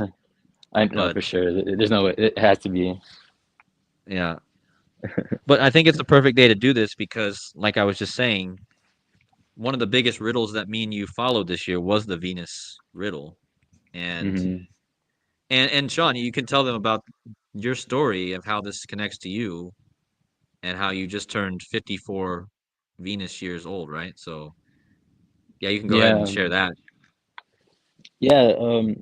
Well, thank you, Casey, if you're still in there for informing me about that like months ago. Because I remember he just like randomly just told me. I forgot how long ago it was, and then it was like it like popped up in my head. I was like, I feel like I have like a significant birthday around Christmas or something. So I went to me and Casey's chat, and I looked in the search bar where you can like. Do you ever do that? Like, do you ever go to like our chats and then like go to the search bar, and if it's like something that's in your head, you just type it in. Do you ever do that? Not often. I actually did that for the first time like the other day, actually. I knew it was a feature, but I never really did Yeah, it. it's But I was helpful. It's looking really for something helpful. with I was looking for something in me and Casey's chat, and I was like, oh yeah, I can do that. So I just typed it in, and I did find what I was looking for. So Yeah, no, yeah, it's so helpful. Like I love that feature because even if it's a number or if it's like something that if you're like, oh, there's something about Venus, and there's only certain amount of times you've talked about Venus, so you can just see it'll like just show you those times it's just highlighted, and then you can just jump to that date. So it could be like in August or something. But it's so like that has helped me so much. I've used that a lot. But yeah, I can't yeah. remember Casey told me a few months ago like I was gonna be turning 54 Venus years on Christmas or like the day before Christmas, so that or the day after Christmas. So that's like that's the border, like right at the border of Christmas and the day after Christmas. So it's wild, because like you already talked about today how 1225 is the some of the magic square Venus and all that. Um, and I don't know if you got to see it. I messaged you. I think I messaged Casey too right before the stream started, but 54 Venus years is pretty interesting because I think in a few days it's also going to be my 138th Mercury birthday. Oh yeah, it is. Yeah. Like it's like So 7 days or something. yeah, so that's like So that goes for that's for everybody, you know, everyone has that's the same for everybody. So just in general, 54 Venus years, like few days after that is yeah, like 138 Mercury years. So 138, that's the, you know, it's the ratio for Venus to Earth to make the Venus pentagram. Yeah, and something I'm noticing here, which is crazy. Like this is absolutely perfect, man. Like your whole Venus riddle here is just absolutely perfect. You turned 54 Venusian years, which is Venus, on Mhm. 18 and 81 date numerology, Oh, I didn't know that. Damn. and that's the other two of Venus. Yeah, I know. Yeah, that's freaking You have insane. literally three of the ciphers. Do you guys see this? Sean turned 54 Venus years on a date with 81 and 18 date numerology on Christmas, which is the Venus magic square sums to 1225. And just to something I don't know if you saw either, because I know this number because I've looked enough into plane crashes. But look at this. You see this 398 months of your life, man? What's plane crash Mhm. equal? Do you know that? I did not. Plane crash equals literally 398. Dang, that's crazy Oh wait, because wait, is it airplane crash? Yeah, airplane crash oh shit, 398. that's crazy too. Because thinking about how that like relates to Mary or like our Venus, like you know how like a lot of people say that like the woman of the apocalypse that is like referring to Mary, and Mary basically matches Venus or Rose. Uh-huh. Venus and Rose are so you know how Netflix released the show Mary. That was on 12/6. That was the day of the plane crash, of the other plane crash. So Netflix released Mary on that day, Oh, and that was the day I turned 398 months old. ah. Wait, so this whole month, man, it's been connected to you in this plane crash stuff because this is the first plane crash of the month. This was the first of my timeline. Yeah, remember we were talking. Remember Like, we were talking around that day. Remember how like that was when the huge earthquake happened. Remember yeah, that yeah. the day before, it was the day before. But yeah, we are talking around that time, and then I remember you had said like, oh, tomorrow is 12/6 or 6/12. So yeah, I remember we were talking like the day before that. Yeah, I remember that too because I remember the earthquake thing. I immediately thought of you, right? Because and then yeah, but this is just wild. And again, I'm glad to have you on because again, like I love the organic code and your organic code is with you and your dad and just you in general. Like for all of you who a lot of people in the chat probably don't. There's probably a lot of new people in there that don't even know who you are, but Sean has one of the most astounding organic codes you'll ever see. So to have Sean on here and to show this Venus thing and just in general is and this plane crash stuff. I mean, literally the day he turned 398 months of his life, you started having all these plane crashes. Yeah. Like, and now ever since he's been in this month of his life, we've had four high profile plane crashes, which one of them was on his Venus birthday, which is connected to all these plane crashes right now. Like that is like an Yeah. astounding Venus code. And again, if you Yeah. guys don't know his channel, it's Widow's Son. I don't know if you have that written there, but Um, oh, I thought, oh yeah, I do. Yeah, there's another thing I wanted to talk about too, with um, like just the things going on, because like with Kobe's crash, you know, his death date is like those same numbers 1262, you know, because it's 12620, so the zero doesn't count, you know. yeah, yeah. So on that day, so I guess in the comment that I was the last comment that you read, I was trying to I kind of typed it wrong, but I was basically trying to like make the comparison of like I guess the woman being clothed with the sun. Like I don't know how NASA would maybe NASA the like NASA getting close to the sun. Like I was maybe seeing it like that being clothed with the sun. But what was interesting is that on that day, I told Casey this too. Um, on my truck, I hit 12,620 miles, which is like the exact numbers of his death date, 12620. So I hit that on Yeah. my truck, like those miles, and I I went from his death date to that date, and that was so it was 4 years, 333 days. Like you know how that's the like the number associated with Jupiter, like Right. Yeah. 4,333. So yeah, Four, from three. Yeah.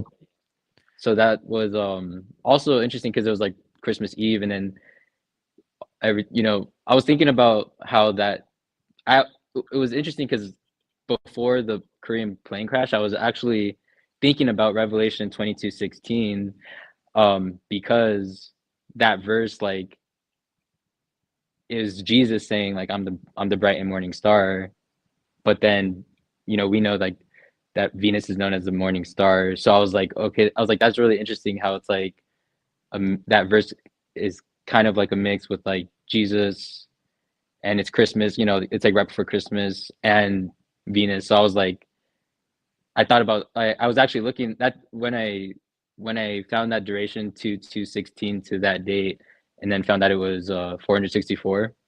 Um, that's when I actually found that out before the Korean flight, the Korean air crash, whatever. Right. So I guess another thing I wanted to say about that is I was thinking about how it's like, how do you pronounce it again? Jeju? Yeah. I think that I haven't even. I don't know if I'm pronouncing it right, but Jeju, I think. Yeah, I don't know. I mean, I don't know if anyone else kind of if it came to anyone else, but I was thinking about it made me think about Jesus again because it's Jesus, King of the Jews, Jeju. Yeah. I definitely. Me and my girlfriend were actually thinking about that word. I mean, I mean, yeah. It definitely reminds you of Jesus, and definitely reminds Yeah, you of Jew. So yeah, yeah, I definitely yeah, think that that's not a. And it's. I mean, it's not like it's a. It's like it'd be interesting to see if that has a meaning in Korean because I mean, what does yeah, that even mean? I need to look more yeah, into that, but and I think that yeah, the word that I didn't even really look at the word itself by itself, but Oh, this is another thing I found that was pretty interesting. So if you type like Jeju flight 7C2216, um, I think it's 257 in ordinal, and the crash happened a span of 257 weeks after Kobe's crash. what is it? What was it again? Sorry, I had the wrong thing on. Oh, Jeju, what was it? Hold on, I have it saved in my.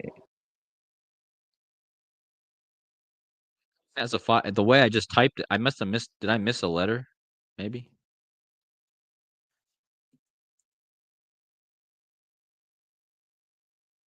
What was the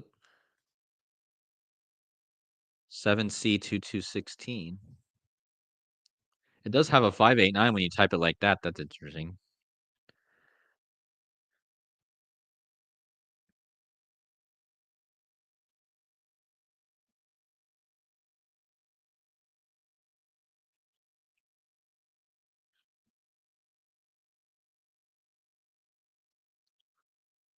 Still there?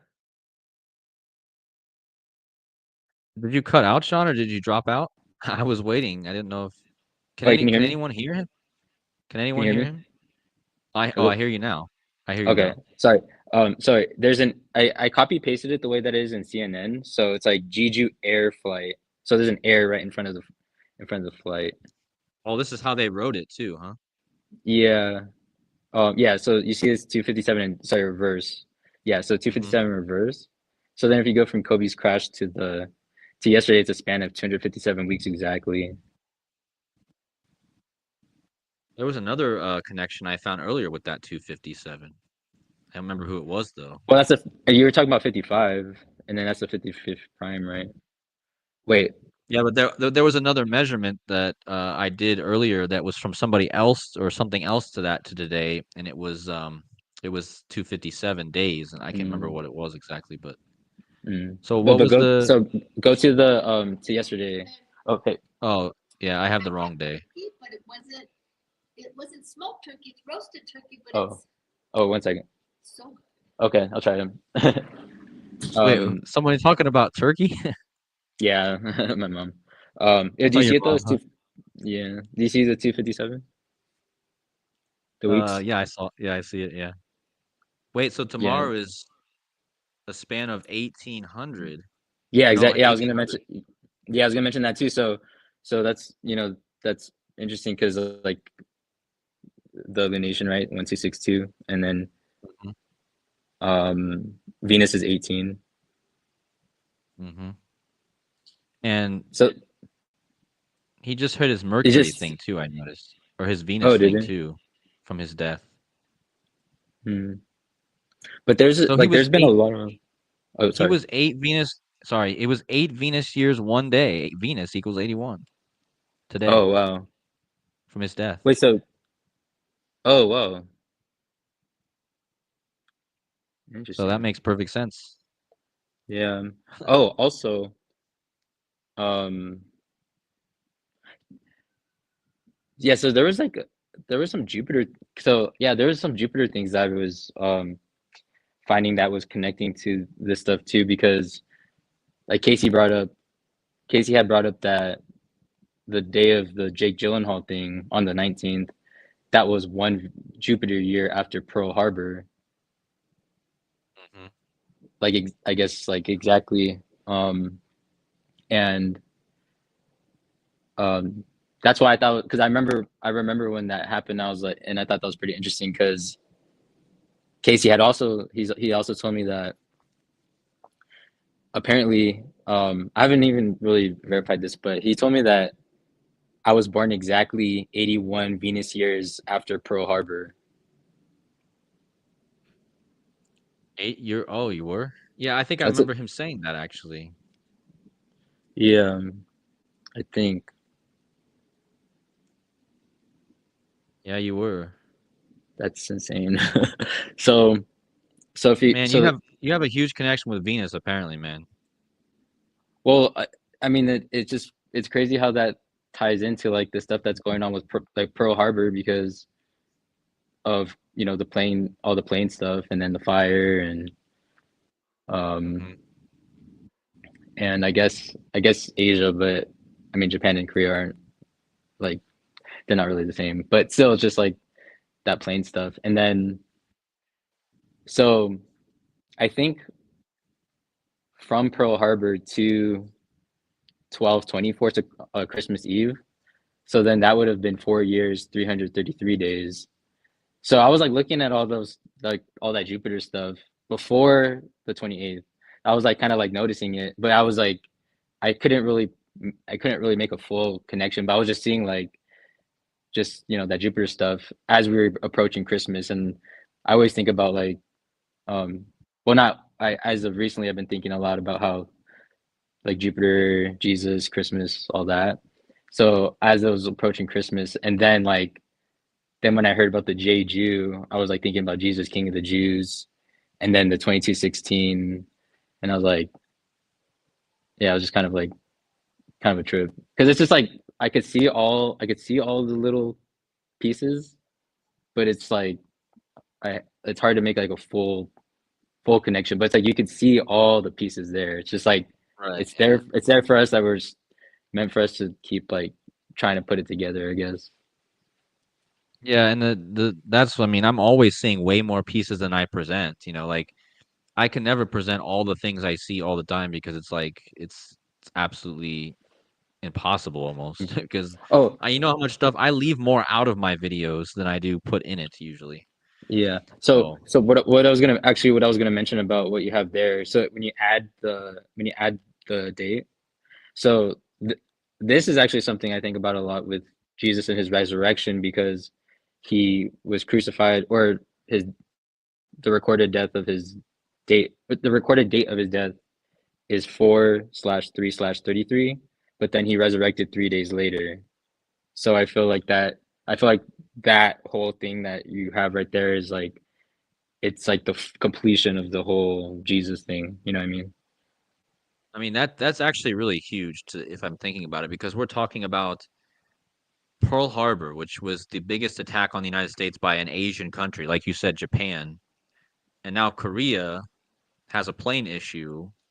And I believe that Casey just sent to me an article of the oldest person still living from the Pearl Harbor attack just died.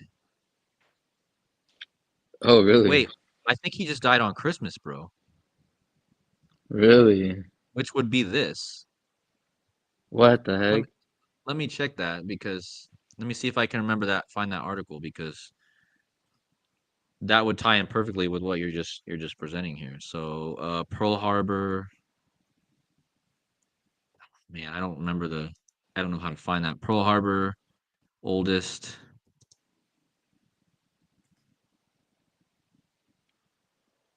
Pearl Harbor survivor of the USS Utah survivor dies at 105. 105. Yeah, that's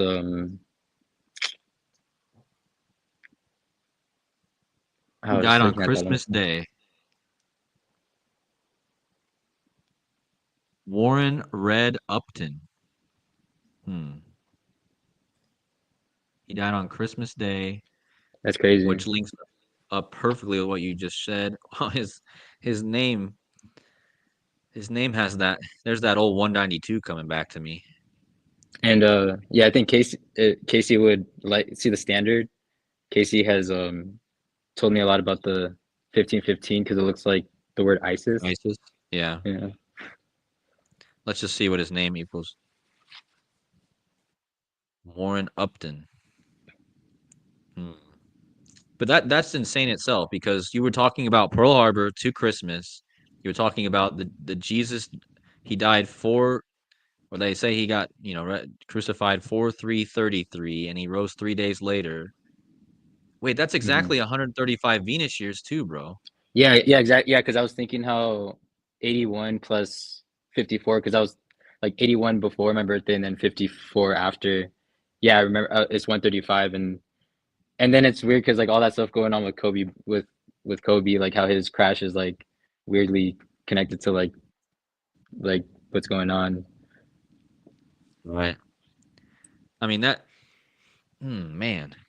And in the 135, I mean, Derek talked about that a lot in this decode because Aaron Rodgers equals 135. He was one of the biggest people synced with today's crash. And the 135 is also Bray Wyatt's. And, Bray Wyatt had that whole thing, with I mean, that's a number, of course, I talked about a lot this year, also earlier in the year. Hmm. Also, I didn't notice Bray Wyatt has that 54 too. Oh yeah. But can I walk you through something real quick and then I can give you the floor again. Oh yeah, go ahead, man. Okay, type in Venus Rose with I think just open up all the ciphers, I guess. But yeah, Venus Rose.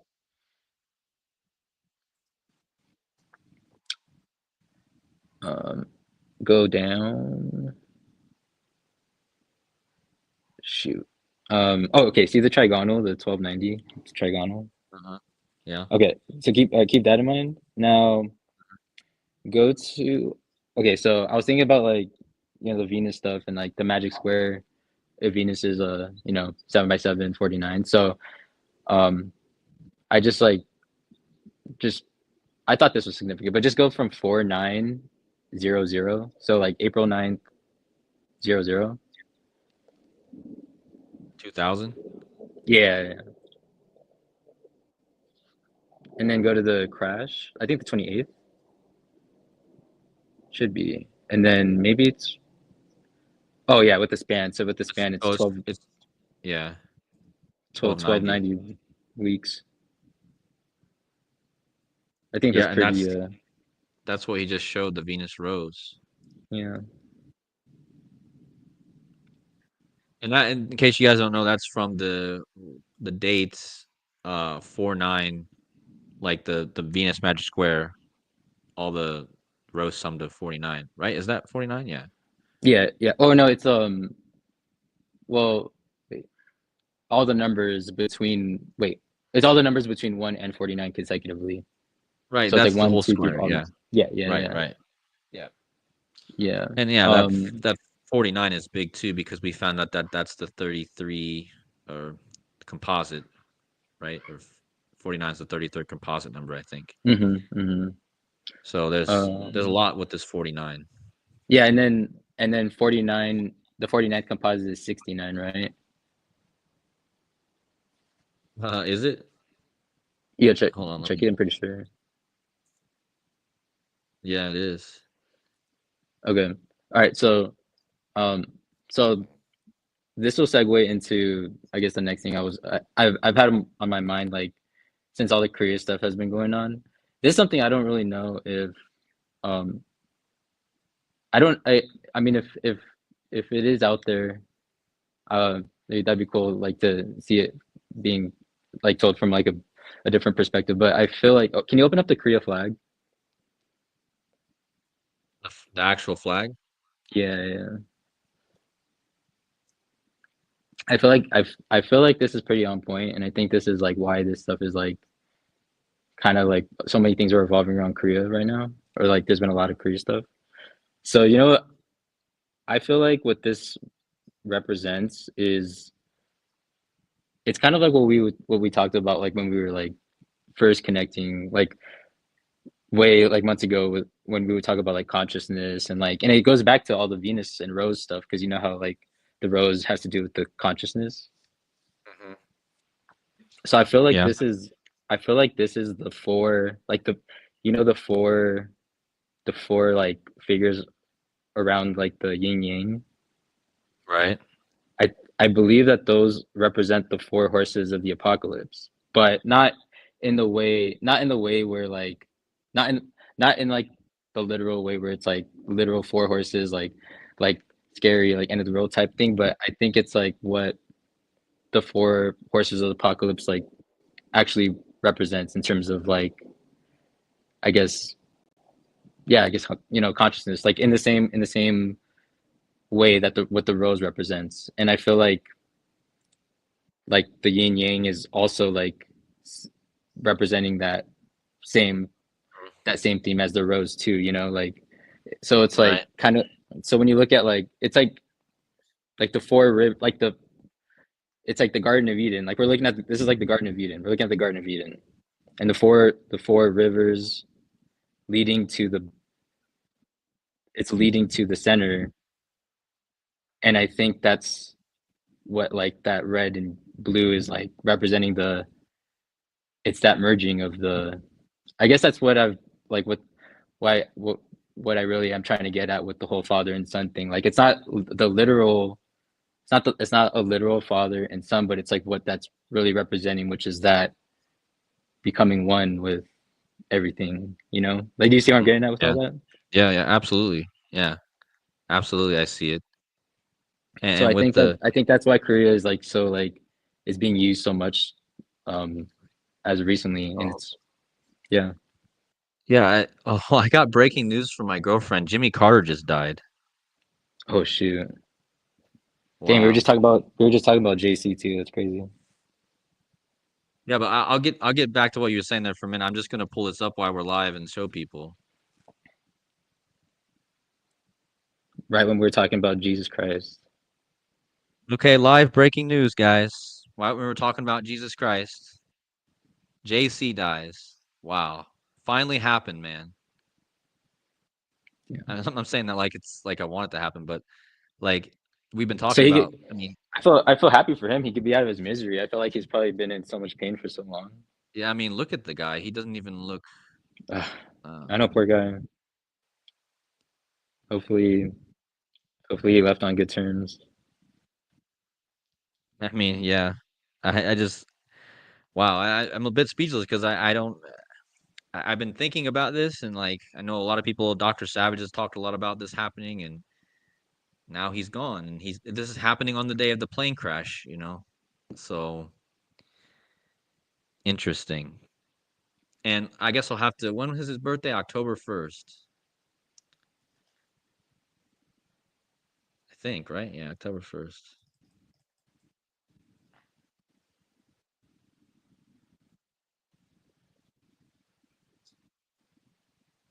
Uh, 90 days or no, 125 plane crash equals airplane, or is it airplane crash equals 125? Yep. Uh, Time travel 125. father, Interesting. yeah, father and son too. Father son, yeah. Or father and son. Yeah.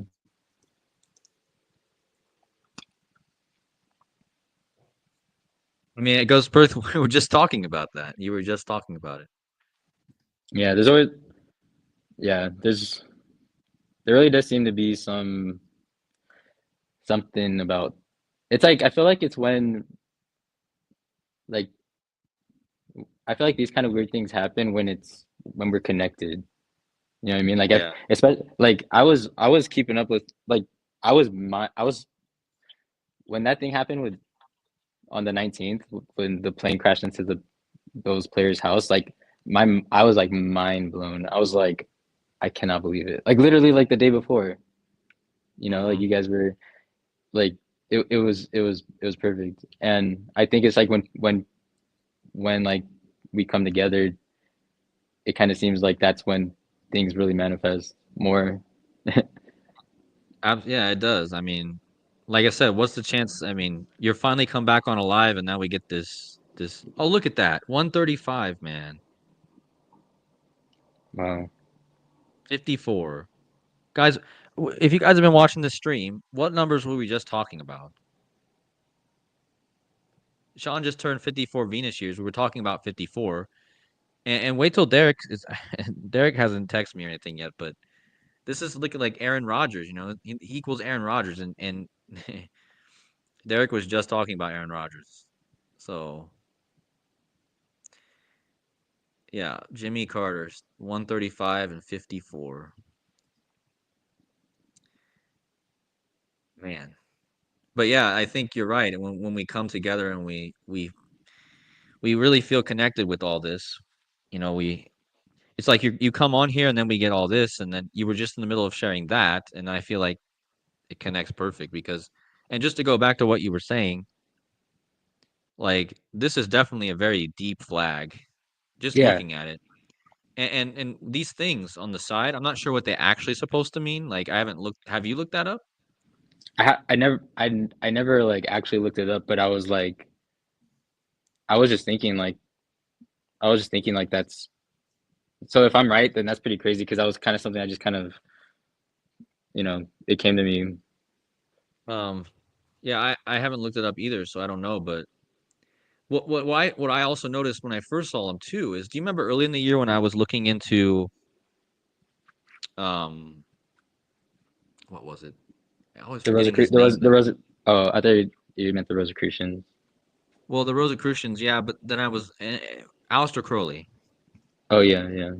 and Oh, he I see. It, his yeah, whole cipher, this cipher, for instance,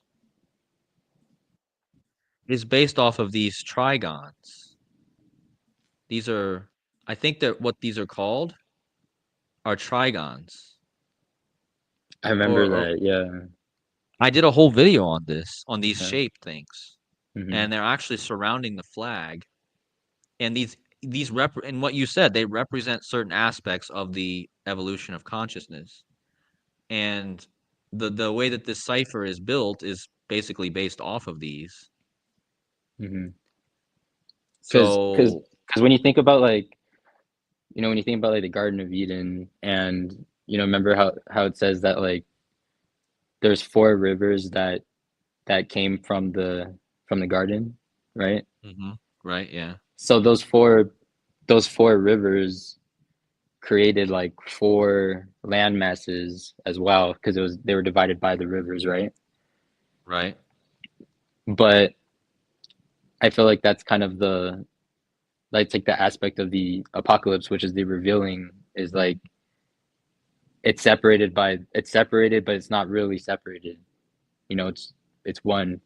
It looks like four land masses, but it's but it's one. And like the river flowing from the garden, like it's all just one thing, and then so I feel like that's essentially what the Garden of Eden is about, like being whole and one with God and the Creator. And as you get closer and closer towards the very, very center of it all, you become one. Like that's oneness is that's the closest thing to truth. Yeah, it that's really what it is all about, because if you read the whole beginning of the Bible, right? There's this what's the first thing that happens is Eve says, you know, everything about it is about borders, basically, if you're really thinking. Even the aspect of them putting on clothes, realizing that they're naked, right? That's kind of like the original like fall, is the realizing, looking at each other and saying you're naked, right? And that's basically being able to distinguish things. Like being able to see a border between something is like being able to distinguish between one thing and another, right? So Yeah. it's like drawing lines on a blank piece of paper. So if you have a white piece of paper that's just blank, that is what you're talking about, is the oneness, God itself. That Hmm. blank piece of paper, which has no form, has no lines on it, that is, you can't even say anything about that. It's just a blank piece of potential, and Hmm. there's really no words for it. And if you look at all the religions, they all have the same name for it, essentially. Like in the Indian, they have this name for it called the absolute, and they say that you can't say anything about it. Also, there's the Ein Sof. I don't know if you ever heard of that, but the Ein Sof is another way that I've seen it be described as. And it's a beautiful concept if you really grasp it. And what you're saying with the flag there, I really think is, yeah, I think everything actually has that hidden in it, because that is the basis of all things. So Hmm. everything has that, what you're saying in it, the becoming, going back to God, which is becoming, losing yourself. That the whole story Hmm. of Jesus is that Jesus, the example that he set was to die as a separate entity from God and become one with God. Yeah, So and he needed I to think shed that's his separateness. yeah. I think also that's why Eminem was like, why he's been used in the news too, because of that song "Lose Yourself." Like I feel like I know that I guess things are really set up that way where you could definitely see like the dark messages behind you know what's going on, but then I feel like, and it's just kind of what I've been deciding to focus more on, because I feel like it's more challenging and it's a lot more fun and more rewarding, is like I think each thing does have uh like the opposite side of it too, which is the light, the like the good message, which Uh-huh. it sounds crazy, like especially with something like what just happened with the with the flight. We don't even know if it actually happened, like I know some people are speculating. I'm not gonna go there, but it's like I think things are set up in a way where it's like you can, each thing does have both sides of the story. And I think finding the lighter message is, like I said, it's more of a challenge, and I think it's kind of like what pushes you to um I think it pushes you because the darker ones are the ones that are easier. Ironically, those are the ones that are easier to point out. Like even with, for instance, the whole thing that happened with the Luigi Mangione and the United Healthcare thing, like I believe I found the light message behind that too. Like with the aspect of the father and son, which that was actually really hard to find, and I really didn't expect to that I didn't expect to find the father and son message behind that, but then I was like, oh shoot, there it was, with the Lion King, like the aspect with the Lion King. And I was gonna bring up, if we were just talking about with the the consciousness and oneness thing. Like in the Lion King, do you remember the Lion King at all? Like, did you ever see it or anything? Oh, of course, yeah. I watched it so many times. So do you remember? So okay, so this is why I feel like that's what this father and son thing is. Like they use father and sons, like literal father and sons, just to portray this bigger message about just being one with, like becoming one with, your creator, like literally becoming one with your creator. And it's like there's a part towards the beginning where Mufasa he's showing Simba like everything, and he's like he points out the antelopes, and Simba's like, well, don't we eat the antelopes? And he's like, yeah, we do, but one day we are gonna die and we're gonna be put into the ground and become grass, and then the antelopes are going to eat us. And that's like, this, and then the song "The Circle of Life." So it's like basically like showing like I that's why I feel like whenever you see like a father and son type of thing, like it's hinting at that deeper message. So I think that I feel like that's what it's about, like the father and son thing. Right. Yeah. Yeah, and I like I said, the father and son is essentially the most pure part of the Jesus story. And again, I don't talk about it so much, but I'm always one who sees all the in a lot of the stories. I don't always talk about it, but I do see what they're really pointing at in the stories. A lot of times it is that pure conscious one God level that they're pointing at, even with the ugly stuff. Because what a lot of people don't understand is that to our body, to our ego, to our what people would call our satanic side, whatever you want to call it, the vision is the nature of that entity, that ego. The vision, that entity, and what you say it's hard to find the oneness sometimes, right? And a lot of times is that's because you're looking at it from your satanic side or whatever you want to call it, your separate self, your ego, whatever you want to call it. You're looking at the story or the thing from that side, and you're only ever going to see separation. Again, in the Bible it says darkness cannot be light and light cannot be dark. I mean, think about it. Can light ever be darkness? It's Yeah, impossible. What is I think light could never be darkness, yeah, you know? and I think that goes back to that image with like the Korea flag too, like the red and the blue. Right. Right, yeah, you can't again, the red could never be the blue, right? And the blue could never be the red because blue's not red. There's certain things that are impossible. For instance, God could never be unexistent. God could never be anything other than himself. So this concept, if you know that, now the ego or the separate self or Satan or Lucifer or whatever you want to call that entity, that adversary, that adversary is trying to separate itself and make itself apart from the rest. So that in itself is impossible, first of all, because even Satan himself could never separate himself from God. He tried to do it. That's the story of it. He tried to separate himself from it, but he couldn't do it because it's impossible. What exists is what exists. What is what is. You can't there's nothing outside of existence. Picture existence itself if it's infinite. Can there be anything outside of infinity? Because by nature, infinity, there can be nothing. There cannot be two infinites. You know what I mean? Yeah. There can only be one infinite. Because as soon as you say there's two, you immediately make it you immediately divide it and make it finite. Finite. Yeah.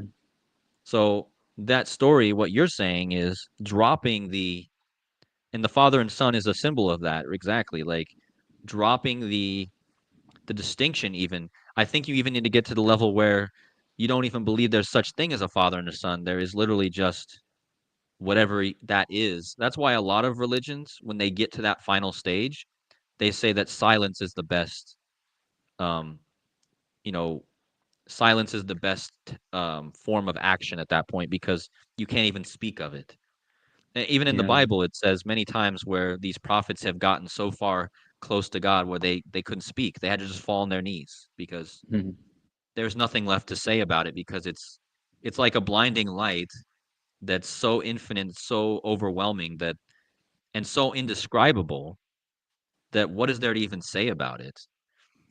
Does the Father and Son words itself even describe it? Because I don't think it does. Nothing describes it. There's not a word that you could think to say that describes that reality. Yeah. And And but yeah, I feel like this is why like Venus is being like tied into like with what we're seeing with Korea and stuff because I think that rose represents the same thing, like the rose of consciousness and like when you look at the Rosicrucian cross with the four um like I guess I don't know what you call them, but just each the four aspects of the cross going towards the middle, towards the rose.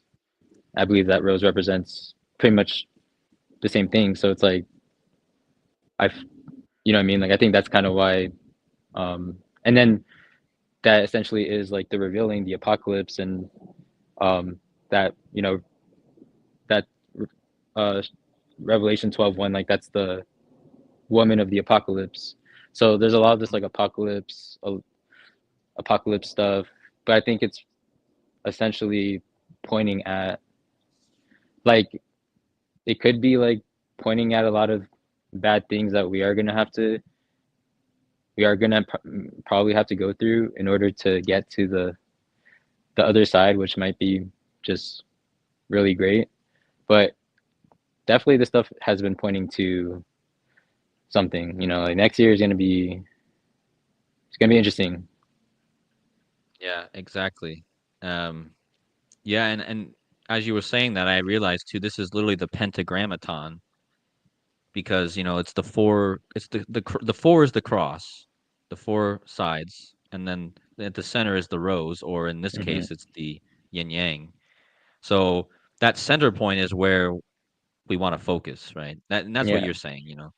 Hmm. And that's even what I was describing with this show Lost. I don't know if you've ever seen this show, but that whole show, it seems like it's just about a group of people that crash on an island from a plane, but the whole show is way deeper than that. It's about a light that lies at the center of the island.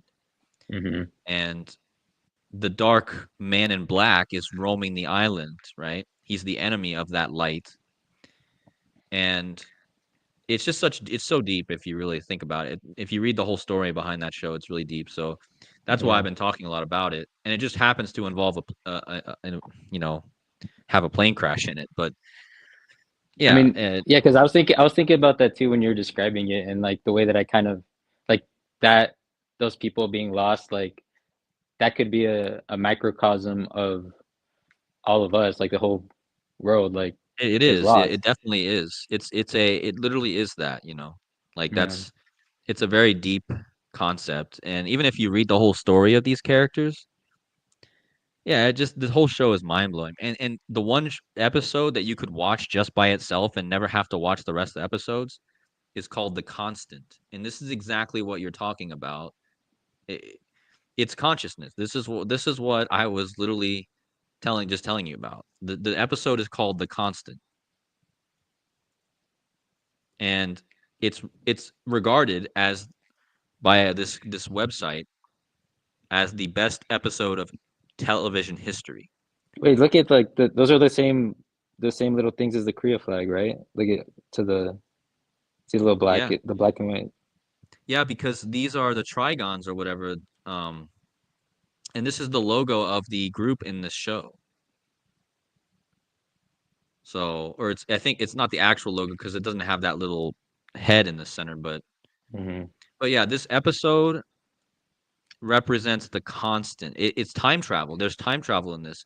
But if you actually watch the show, you're gonna see what I'm talking about. It literally talks about you need to find the constant, which is the love at the center of both of your split persons, right? So this guy gets split. I can't even really describe it because it's a beautiful it's so beautiful and deep that I'd recommend just watching. If and look, it's episode 5 of 4 seasons, so it's 54, Oh and it's wow. about love. It's about love too, deep love. It's not just about like a love between a man and a woman. It's deeper than that. The constant is the true love. Oh God is wow. the constant, right? Yeah. And It's just crazy. the word the constant itself is beautiful to me because the one thing that's constant is the one thing that's true, Right. right? Yeah. But what is that? That's God or consciousness or that thing that everything else relies on to call itself anything is that constant, right? So Yeah. it's such a beautiful concept. Yeah. But yeah, I really think that's why because the Korea stuff it's undeniable. Like there's been, so many things, and then like with Squid Game and all that. Yeah. And it's funny too because have you seen Moana? Have you ever seen Moana? Just parts of it. Yeah, you should watch Moana. Like it's a trip because it's basically like I was actually watching Moana. I think on the it might have been on the 26th. So I was watching with my nieces. But yeah, like she literally needs to she has a green like this little green rock, and she has to go find Maui, who's played by The Rock, like the demigod.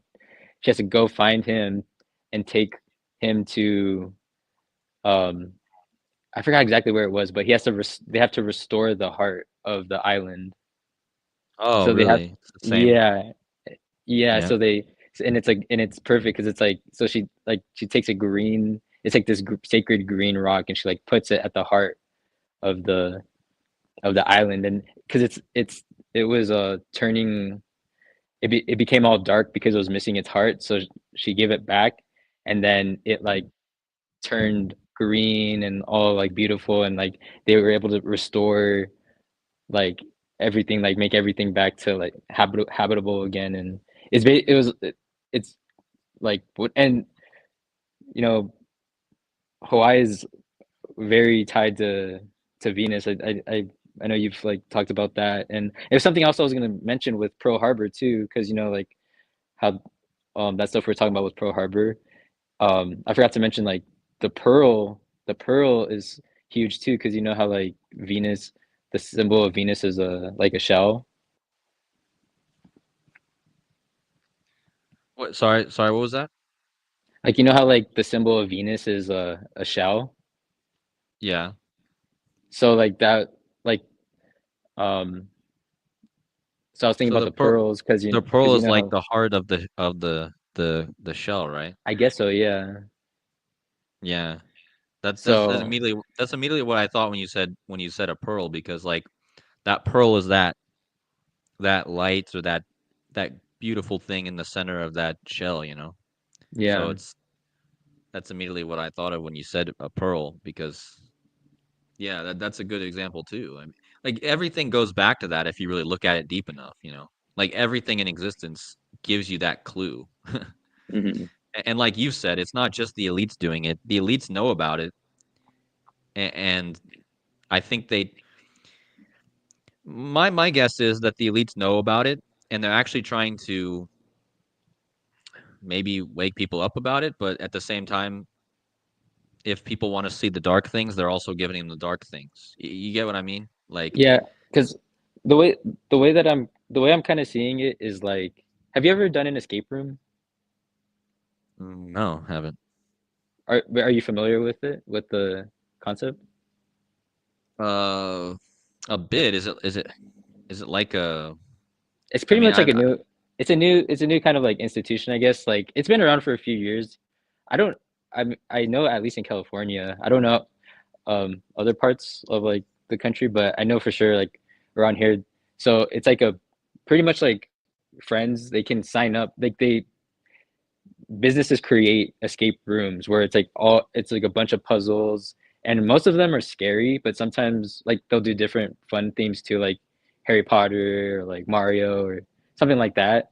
But uh-huh. they they so people sign up for this, and then It's like people do it for birthday parties or some occasions, but you can let me plug my phone in. But yeah, you can like the there's a bunch of clues and stuff, and you have to figure out how to get out of the room. And Okay. the owners, like after a certain amount of time, like they'll give you clues and stuff. And I feel because I sometimes they'll ask you if you want a clue, if you really want, and if you want to challenge yourself, you'd be like, no, I don't want any help or anything like that. But um, I feel like that's kind of similar to like what it is. It's like they are playing this game, but I don't know if the full or ulterior motive is completely like hateful or like bad intention. Like I just because that's why I feel like we are finding these things, because I feel like those are the clues that they're leaving for us. And like yeah, they are like they have us in this game, you know, there's no doubt about that, but it's like they're like without the clues we can't even play the game, you know, like we would be there, what where would we be without the clues, you know? So it's like, Yeah. and I think the end goal is like we won't know what that is until we actually get there. But Yeah, exactly. Yeah. Yeah, I do feel that way too, you know, like I know that I just feel that, you know, because I also know that if the elites are putting out everything in the media, they're also putting out the things that they like again, most of these people are probably bloodlines. They've been around for many years and who knows what they really are or who they are or what, but they know more than we give them credit for, but they also don't know everything. But at the same time, there's also this aspect of this higher reality or God or consciousness that is actually the one pulling the pieces. So even the thoughts that these people are having are coming from this this higher place. So everything is working for the. It's just like, you know, you can't really stop what's coming. Whatever's coming is what's destined to happen. So I just feel, yeah, you're probably right, and I know you're right because I've seen that for a long time. I don't always say it because I kind of let people get to where they need to get by themselves and try. I learned a long time ago you can't force people to believe or get anywhere or, and I think that maybe that's why the elites also do this is because it's almost like a way to get people there without them even knowing it. So yeah, and that's kind of how I've seen it, you know, myself. But yeah. I mean, I'm just I'll end it here because I do have to get going. But I just wanted to just end off by saying like I just think I don't know, man. Like really focusing on the synchronicities and stuff. Like it's put me into such a humbling position because I remember my mindset like a year ago or 2 years ago when I was like so set on so like my mind was so set in stone that this was just all being scripted, we're being messed with, we're being played with by, you know, bad people and stuff. But when I started finding things that I knew that there's no way that these people could be scripting, you know, like the right. stuff we talked about at the beginning of when I just hopped on, like it made me just that's what makes me just like fall to my knees and be like, I don't know what is going on. And it makes me scared. Like I'm like where I'm at right now, like I'm not to not to worry you or anyone else, but I'm like scared. But I feel like that's okay. Like I feel like I'm in this place. Like I feel like I just it's almost like I stepped onto like a new planet for the first time. I'm like, where am I? Like what the heck is going on? Like I have no idea what's going on. And that's what's crazy is that like as far as I've gotten into, you know, decoding and stuff and how much I guess better I've gotten at it, it's so ironic because the better I've gotten at it, the further back I've gone into my certainty of what the heck is going on because I've no idea. You know what I mean? Yeah. Yeah, absolutely, yeah. And I think that's a good process to go from, because in a way I kind of already did that myself, but I kind of came back in a way. So for me, like, because of everything I went through over the last years of my life, I kind of went away on that journey, and then I came back to meet people where they were, and I'm kind of still there, but like part of me does want to like start revealing more of what I feel and what I know, but at the end of the day, I feel like I'm taking it a bit slower, and the people on my channel, they know me, they know what I'm doing, but they also don't know everything I've faced in my life and all the things I've learned and the things I still need to learn.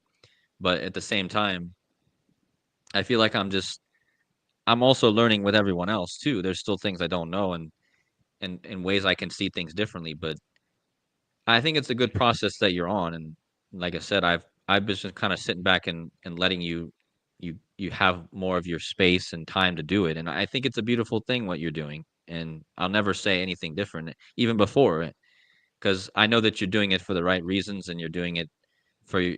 And I can see that you're seeing more of the truth than what most people are. So And yeah, I just hope that like if like for you or anyone else, like I hope that you can interpret like my huge like emotional like the way that I express things emotionally. Like I just want like everyone to know that it is just it's a it's a side effect of my of me just being so like what the hell, like that's what it is. Like I'm just like it's really just like it's it's just me like freaking out. Like it's there's no like rational reasoning behind me like being emotional. It's like it's because I'm just so like that's the where I'm at right now. Like I'm putting myself into like really scary like situations where like I'll continue to like just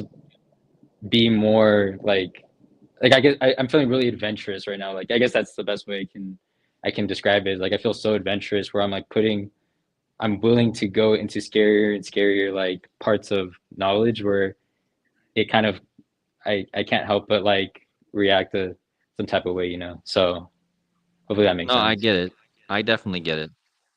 I yeah, I see what I see how you, and I know that different people handle things differently too. Like that's what I have to understand too. Like I try to understand how each person has a different way of handling certain situations.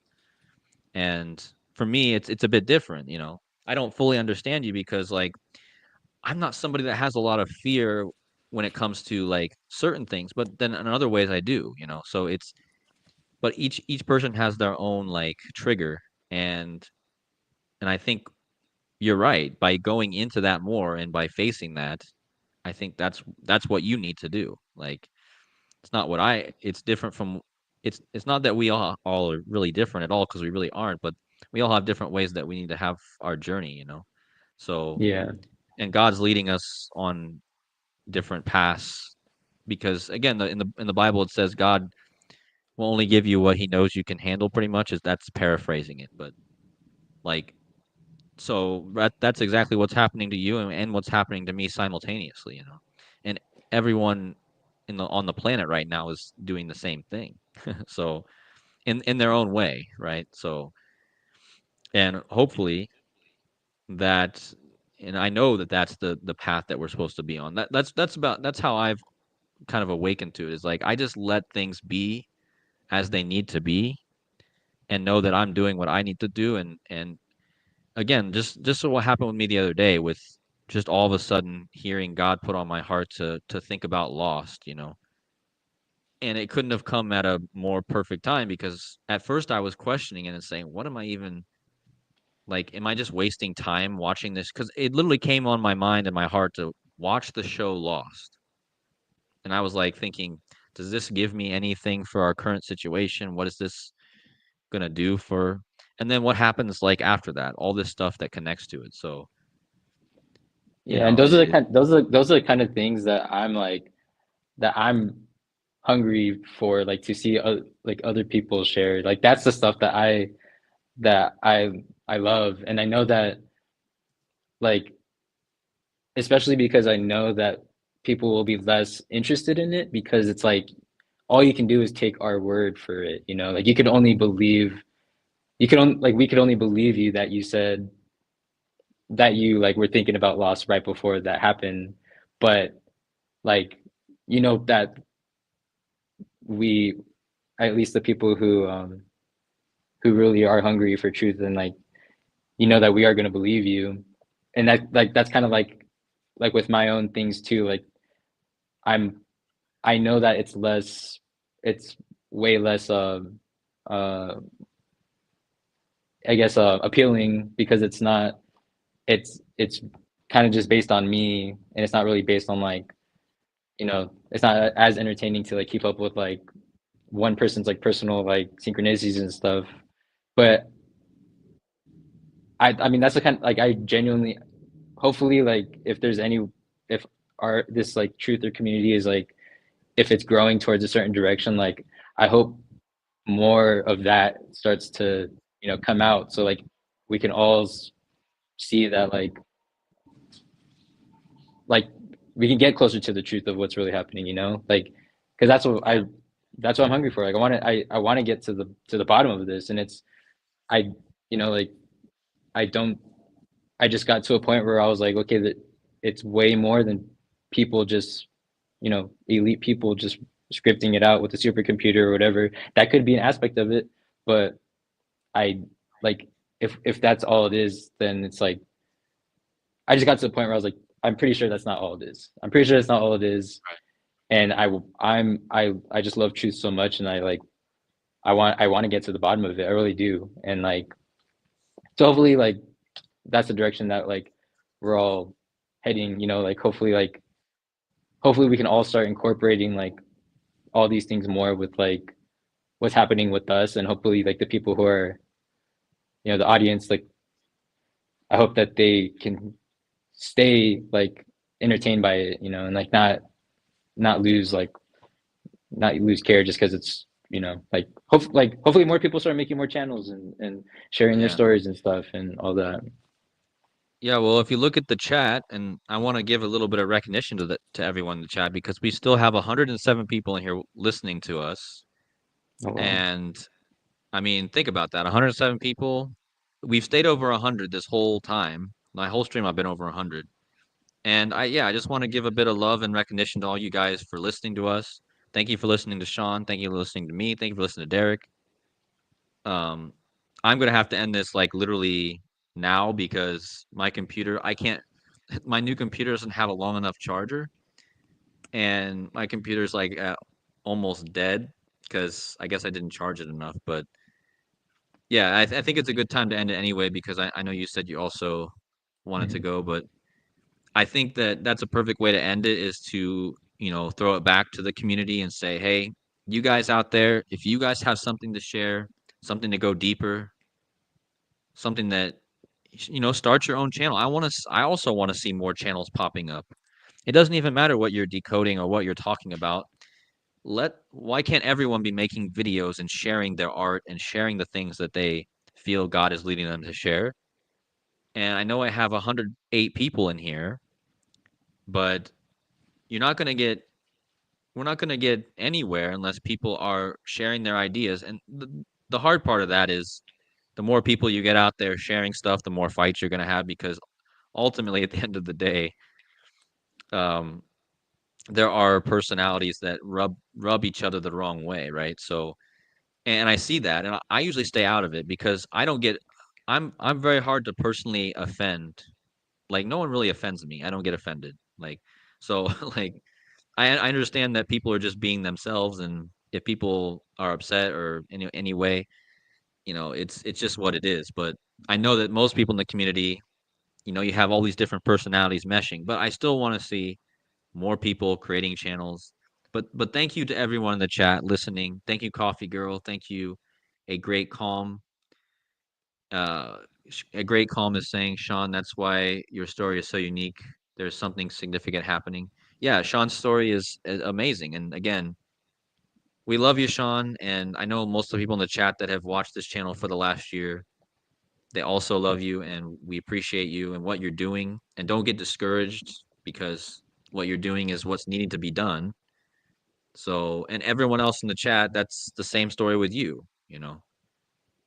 And we're here to build each other up. So that's what I want this channel to be about. And yeah, we're going to have some differences about what we want, what we're looking for, but what we all can agree on is we want to be closer to God, closer to that light, closer to the truth. So whatever we need to do to get there, let's do that. So, and yeah, thank you, Sean, for coming on and sharing everything that's been happening. And again, if you guys want to check out Sean's channel, let me remove this comment here. It's Widow's Son on YouTube. So Sean makes videos every once in a while now, but I mean, he's go back and watch his whole all his videos, and you'll see what he's talking about.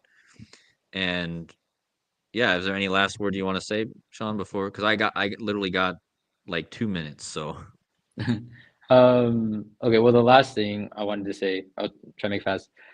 Like referring, so going back to Squid Game, I just want everyone to maybe, if you guys are watching it or not, I think there's another beautiful message in there. I think you guys should really like think about it because, not to spoil too much, but this guy in the first season, he beats the game, and in the second season, he tries to save everybody by going back into the game to beat it. So that's all where I'm at so far. So just think about that. That's yeah, another one of those things where I'm like, there's a hidden message. There's a good one. it So is. that's Yeah, it is a beautiful message. I haven't watched any of it yet, but I saw one clip on YouTube where he was helping them get across the red light, green light, mhm. and I was thinking that too. I was thinking, wow, this is like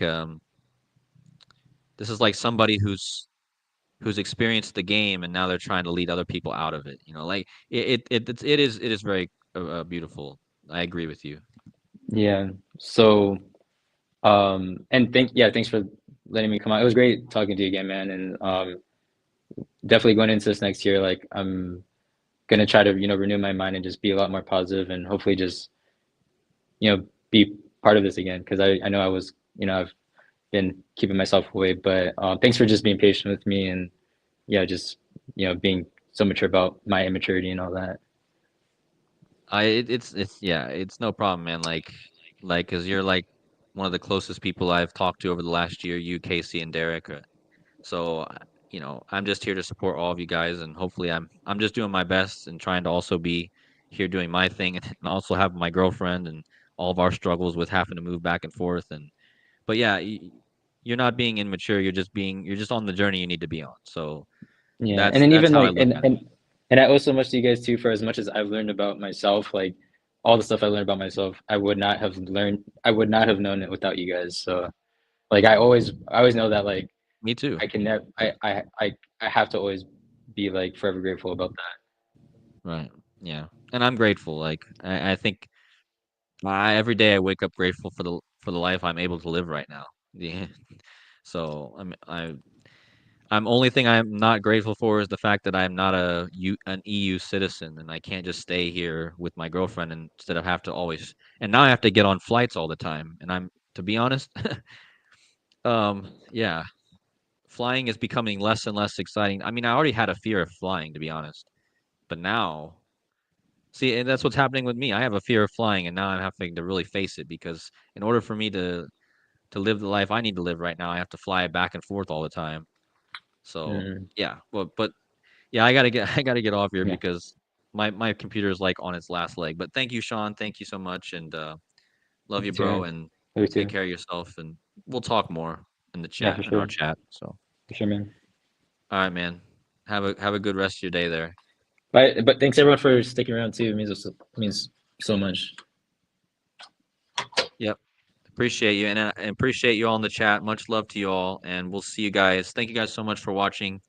Look out for my video of this big story. Now I have something else to decode. But anyways, take care. Have a good night, everyone. Much love, and we'll see you in the next video.